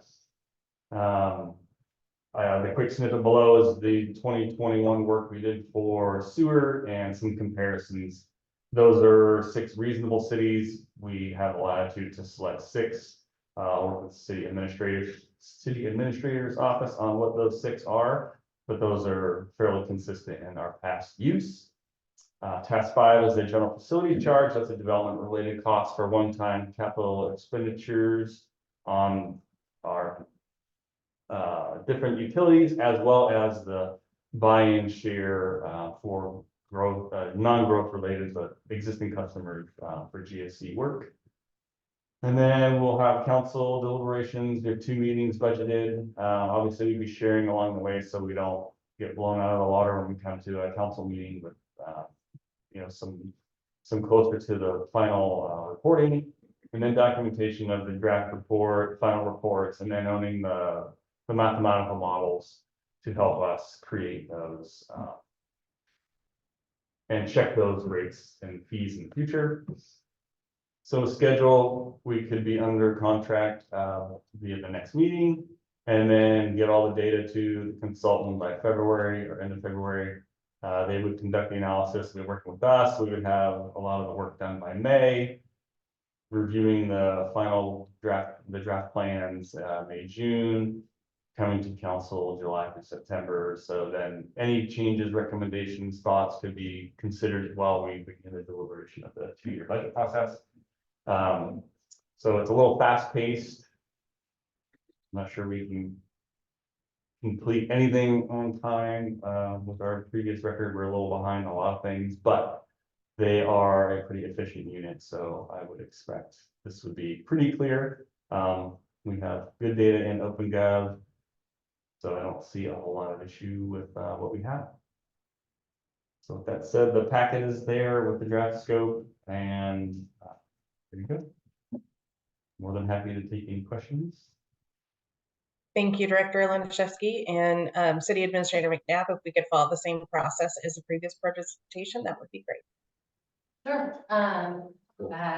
Councilmember Schaefer. Task 5, Steve, the GFC study. Is there a possible outcome from that that would give us justification to increase our GFC rates above what we currently are? I would say staff understands council's direction for connection charges, so we will be working to make sure those are as legal defensible as they can be relative to the development community's use of our utility. How's that for legal? But I guess, well, let me clarify on That's that. our Is there something maybe that they would understand or have a different approach than what we've taken that might allow us to achieve, and this would be conjecture, I know, on your part, but any opinion on that? Like I said, calculating sub bullets, calculate the maximum allowable water, sewer and stormwater GFCs per equivalent ERU. We understand council's position of making sure growth basic growth. Okay, so yes. If there are other methodologies out there, we will certainly talk to them about this, but Okay, good, thank you. it's a fairly comprehensive scope. Councilmember Macklin. Yeah, I guess when I was looking at the scope, I was a little bit surprised that the GFC calculation was in there because we just spent a very large amount of money updating that and going through and doing a full comprehensive plan for both. So in my mind, when I was thinking, we do a little refresh, we would potentially just kind of look back at what they had forecast before. How does it match up to what our experience is? And do we have room to, not increase rates the full 8% to, that's kind of what I was thinking, is just having a consultant take a look and weigh in on this. And this seems like, this scope seems very in-depth, considering the fact that we had just paid for all of this to be done.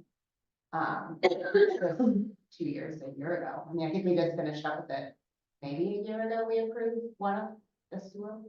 Yeah. Anyway, so I guess was it their recommendation that they felt like we had to dive this deep? Or was this, I don't know, because we did already maximize the GFC just a few years ago. We have it set to, be adjusted by the cost of actually building these things. It's, I think, the ENR, whatever, it's like the CPI related to building things. So anyway, do we have to do this full scope to get what we're looking at, which is, are our operational revenues going to keep up with our operational expenses? Because that's really where I was looking at mostly, was our ratepayers. Do we really need to put in full increases of inflation, considering that we're kind of building an economy of scale and we're getting GFC money that's supposed to be buying in and paying back existing ratepayers? So I'm a little, it feels like the scope really got big and expensive. So that's a fair question, and please, I guess, excuse me if I'm going back too far, but again, sewer, water, and storm drain utilities do not act. They are a water utility. I'm sorry. They are not like a capital program for impact fee related items. They are their own entity. So you can't simply look at operational costs relative to rates, because the rates on the operational side, as well as charges in the future on the capital side, are all dumped into one waterworks fund. You have to look at both. Right. So when we did the sewer plan, they didn't tear the whole thing apart, put it back together. We had the new CIP listed. They didn't change the methodology. They just took that overview of those costs, put them into the model, and then deduced where they were with what ERUs we had based on growth remaining. Mhm. So there was not an in-depth, significantly in-depth review that we were planning here. So if the council does not want to do this review, we can have them provide, a reduced approach. But I think if you look at the ratio, the GFC review is 19,000, the fee rate review is 34,000. That's, more than 50% increase, so they are doing more of the review for the rate side, but you still have to review the capital side, because again, they are waterworks funds that blend together, so if you don't really analyze the GFC side, you're not gonna know what you should or shouldn't pass on to GFCs from your operational considerations on that side, so. Yeah, I guess what I'm thinking, Right now, we're gonna pause. Does any other council members have a question before we move on?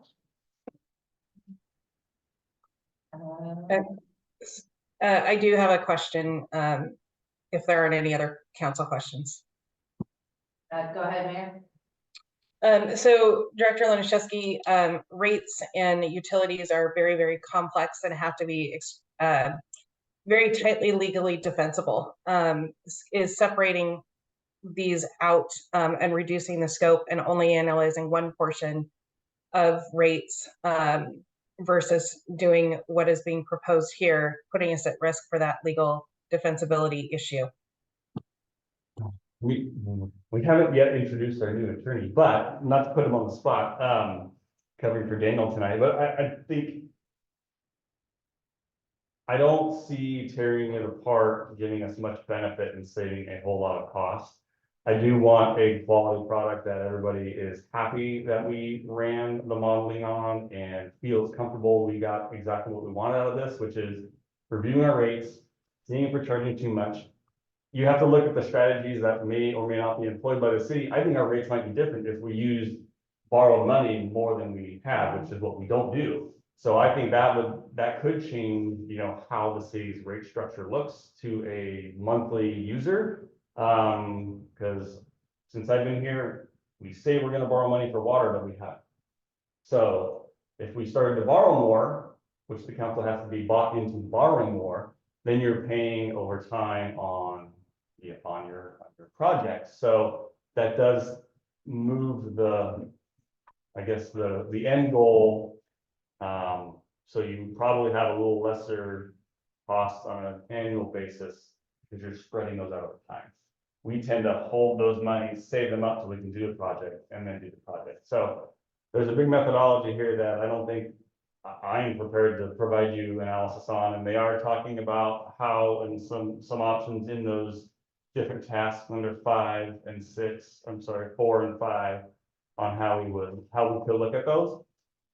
But I mean, I'm looking at the hours on this and, it's 300 hours of analyst work, which, is 10 weeks of work. And if there is a way to make sure these hours are spent between storm, sewer, and water, that's completely reasonable. So maybe one of the funds will pay less. The overarching start of this was a holistic review of stormwater capital and operations, period. And then as we went through budgeting and knowing we need to check these out once in a while. So I guess maybe to defer the question to the next meeting, I will double check on the numbers if they are provided in a way that, hey, maybe more than 50% of the total of this is going to be on stormwater, which hasn't had a look-see under the hood forever. I can do that, no problem. But we just split it as it was. But I certainly will ask that problem, but outside of that, I don't see any issues with this work as proposed, so. But. Thank you. Are there any other council questions? Councilmember Napa? Yeah, I just wanted to finish.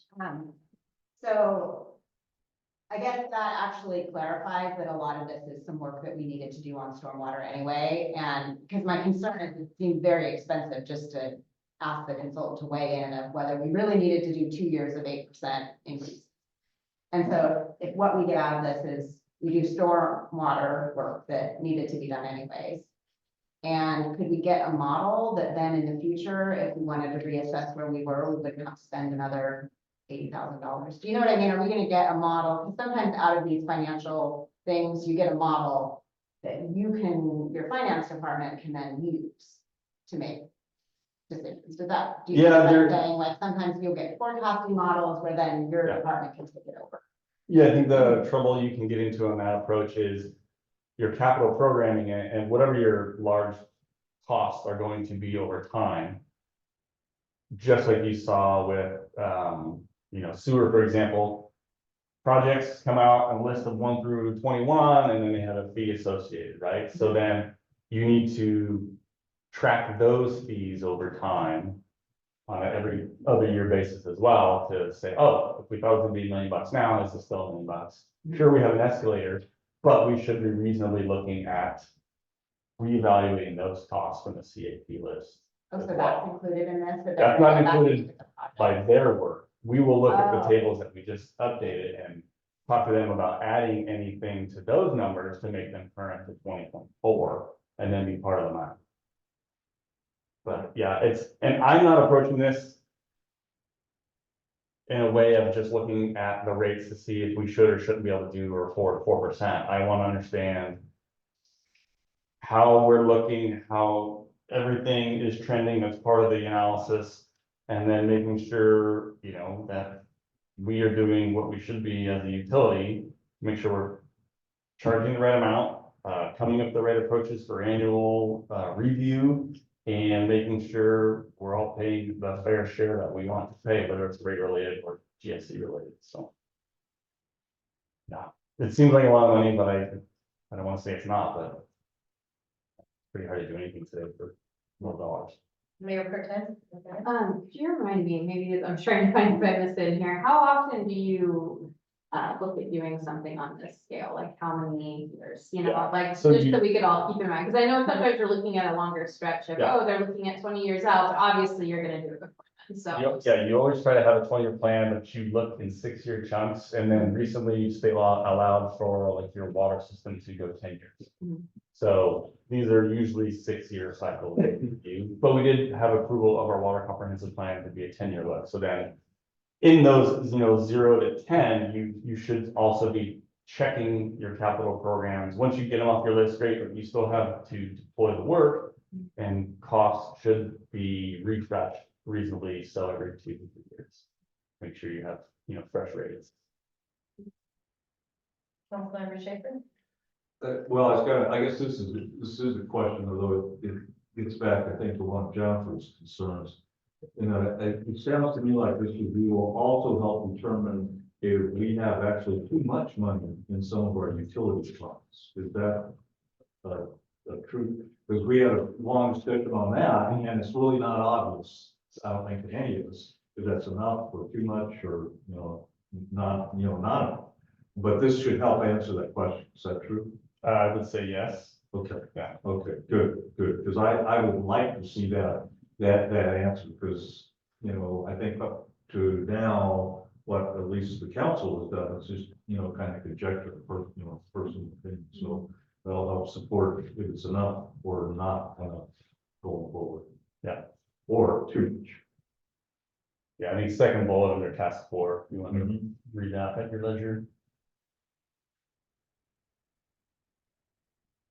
Any other questions for this item? Great. Thank you, Director Laniszewski. Next, we move on to proclamations, and I will ask the clerk to read those into the record. And the first one is National Mentoring Month. 1 second.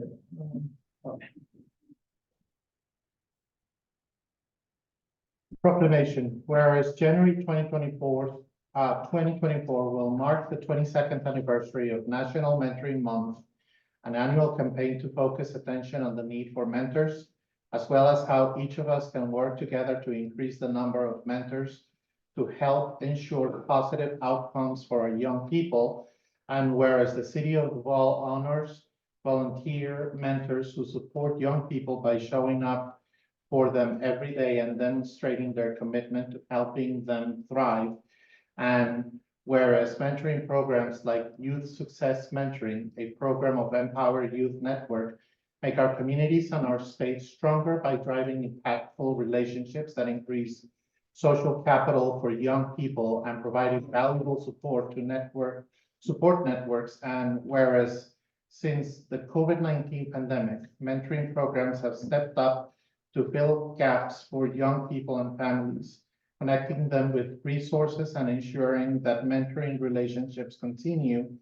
And whereas mentoring plays a pivotal role in career exploration and supports workplace skills by helping young people set career goals, equipping mentors with the skills needed to support the professional growth of young people, driving positive outcomes for young people and businesses, and whereas quality mentoring promotes healthy relationships and communication, positive self-esteem, emotional well-being, and growth of young people and their relationships with other adults, and whereas students who meet regularly with their mentors are more than 52% less likely than their peers to skip a day of school, and youth who face an opportunity gap but have a mentor are 55% more likely to be enrolled in college than those who did not have a mentor, and whereas youth who meet regularly with their mentors are 46% less likely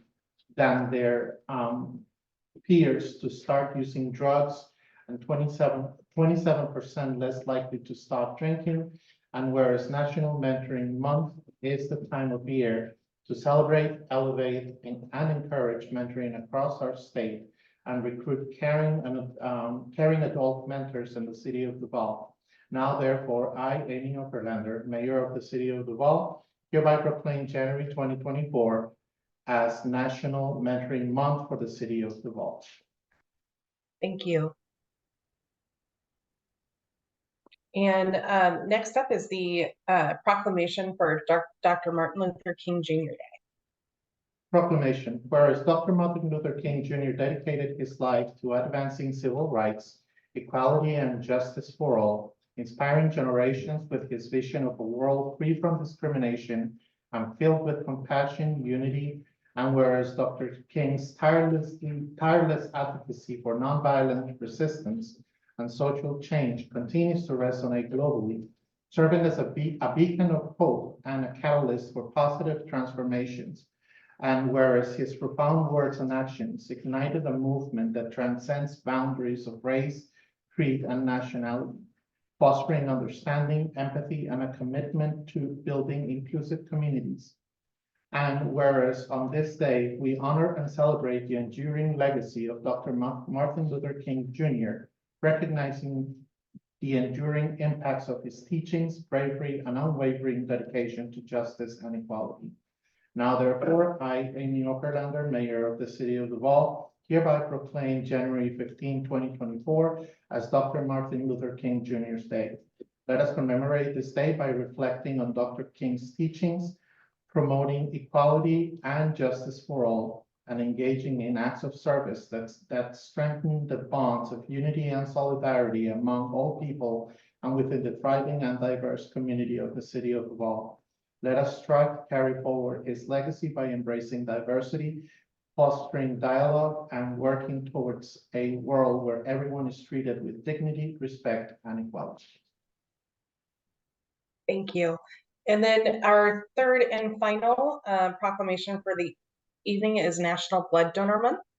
Proclamation. Whereas the act of donating blood is a profound gesture of compassion and selflessness that saves countless lives every day, and whereas the dedication of blood donors across our nation embodies the spirit of generosity and community service, offering hope to those in need, and whereas awareness and advocacy for blood donations are crucial in ensuring an adequate and sustainable blood supply for medical emergencies, treatments, and surgeries, and whereas January marks a time to honor and recognize the invaluable contribution of blood donors and the organizations that support and facilitate these life-saving donations. Now, therefore, I, Amy Oberlander, Mayor of the City of Duval, hereby proclaim the month of January 2024 as National Blood Donor Month. I urge all citizens to celebrate the generosity of blood donors, raise awareness about the importance of blood donations, and encourage individuals to participate in this noble cause.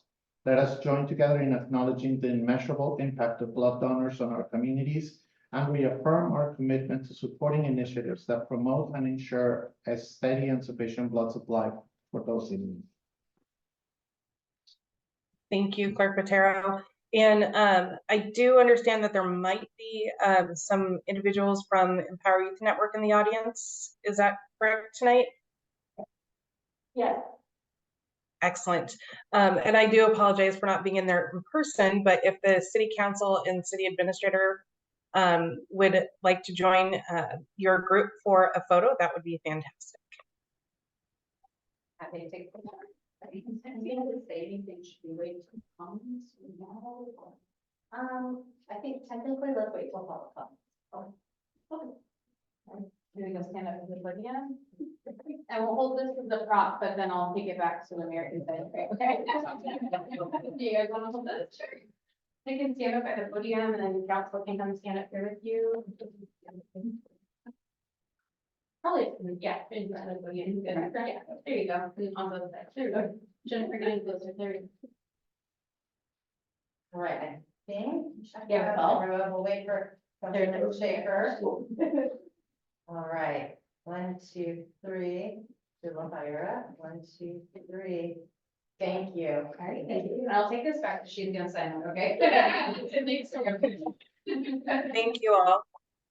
And next up, we do have an executive session. City Administrator McNabb, how many minutes will we need for that? I think we can estimate 15 minutes.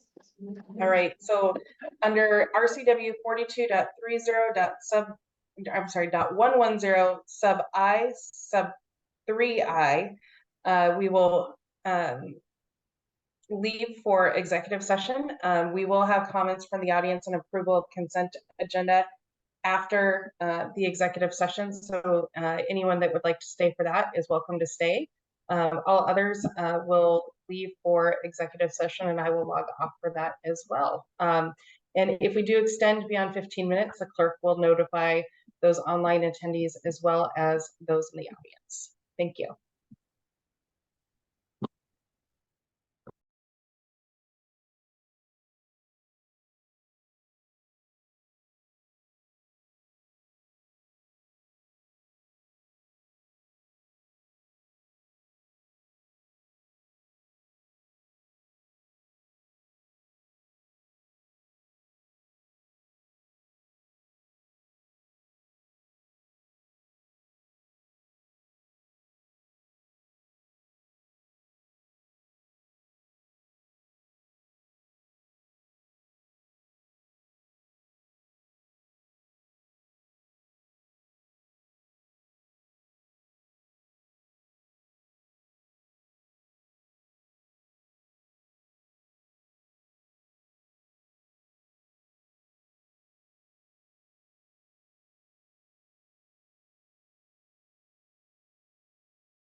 All right, council has returned from executive session at 8:22 p.m.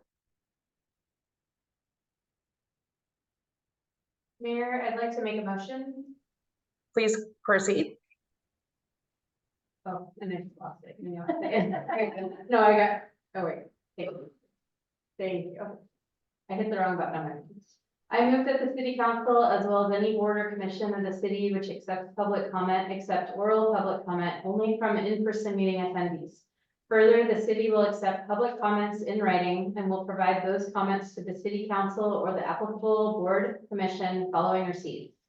Written comments will not be read aloud at the council meeting or the applicable board or commission, but will be made part of the meeting record. These changes shall be in effect until the city council amends the rules of procedure.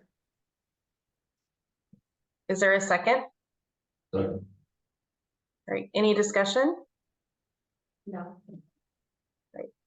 Seeing none, all those in favor, please say aye. Aye. All those opposed, please say no. Motion passes unanimously. Mayor, we have one more question. I'll take this one up. Please proceed. I move that the deadline for public comments will be changed to noon on the meeting day for council, boards, and commissions, as opposed to 4 p.m., which it currently is. Is there a second? Second. Okay, any discussion? Seeing none, all those in favor, please say aye. Aye.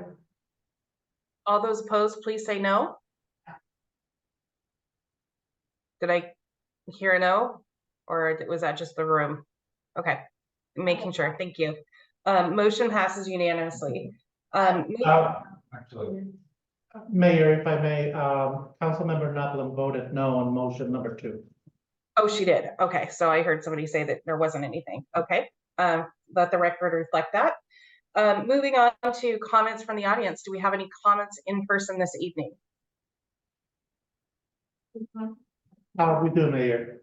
Then I would ask individuals to please approach the podium and you'll have 3 minutes to speak to any topic you wish. Answers. I know. I'll just introduce and then I'll introduce us. So my name is Heather Downing and I am the program manager with the Success Mentoring program of the Empower Youth Network. And this is, I believe, our 7th year, and we are an in-school mentoring program that supplies or supports students in Riverview and Snohomish Valley School District, K through 12, and we are in all 17 schools in both districts. And I have Cecilia, so I would like to introduce one of our mentors that can tell you a little bit more about her experience as a mentor. And I'd also like to thank the council very much for supporting mentoring. Thanks, Heather. Yeah. So yes, I would also like to, excuse me, thank the council and the community of Duval and Riverview School District too for allowing the mentoring program to be here. Some of the things that I was going to mention are in the proclamation, but just to kind of review a little bit. The importance of mentoring is just monumental. The impact it has on kids is, it really does affect their lives. And I'm an old retired school teacher, so, you know, I've been with kids, I was with kids for a long time. And for me, the mentor, one of the best things about it is I grow too, along with them.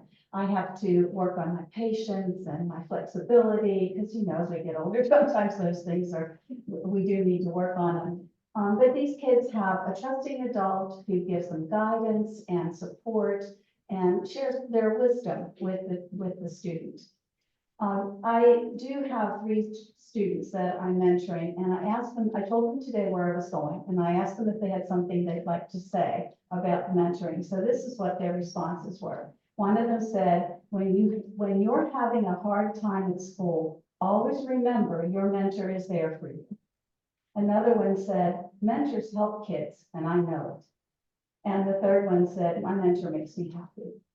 So I just really think it's important to share that with as many people as we can, because the school staff tells us that these kids have better attendance, they go less frequently to the nurse's office, and they actually do their whole demeanor seems to brighten, especially on the day that the mentor is going to be there. So really what I'd like to close by saying is invite any of you, yourselves, people you know, it only takes an hour a week. And if you think, oh, I'm not sure how I would do that, haven't done that sort of thing. Empower Youth Network is amazing. They have training, support, and just anyone can do it. So consider that. And thanks. Thank you. Is there anyone else that would like to provide public comment this evening?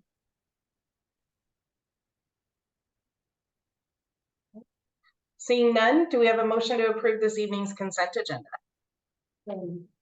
Mayor, I need to amend one of the motions from earlier for advice from the city attorney.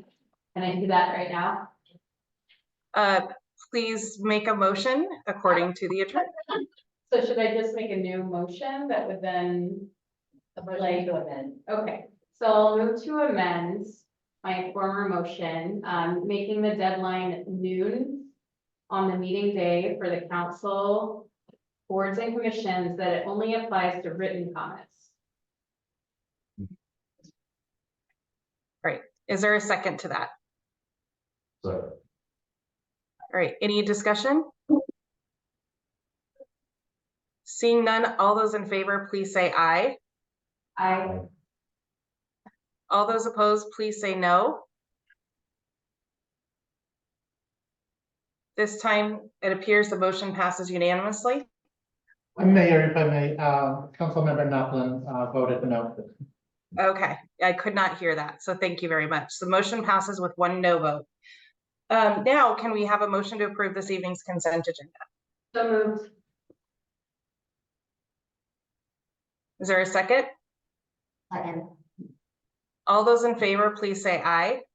Aye. All those opposed, please say no.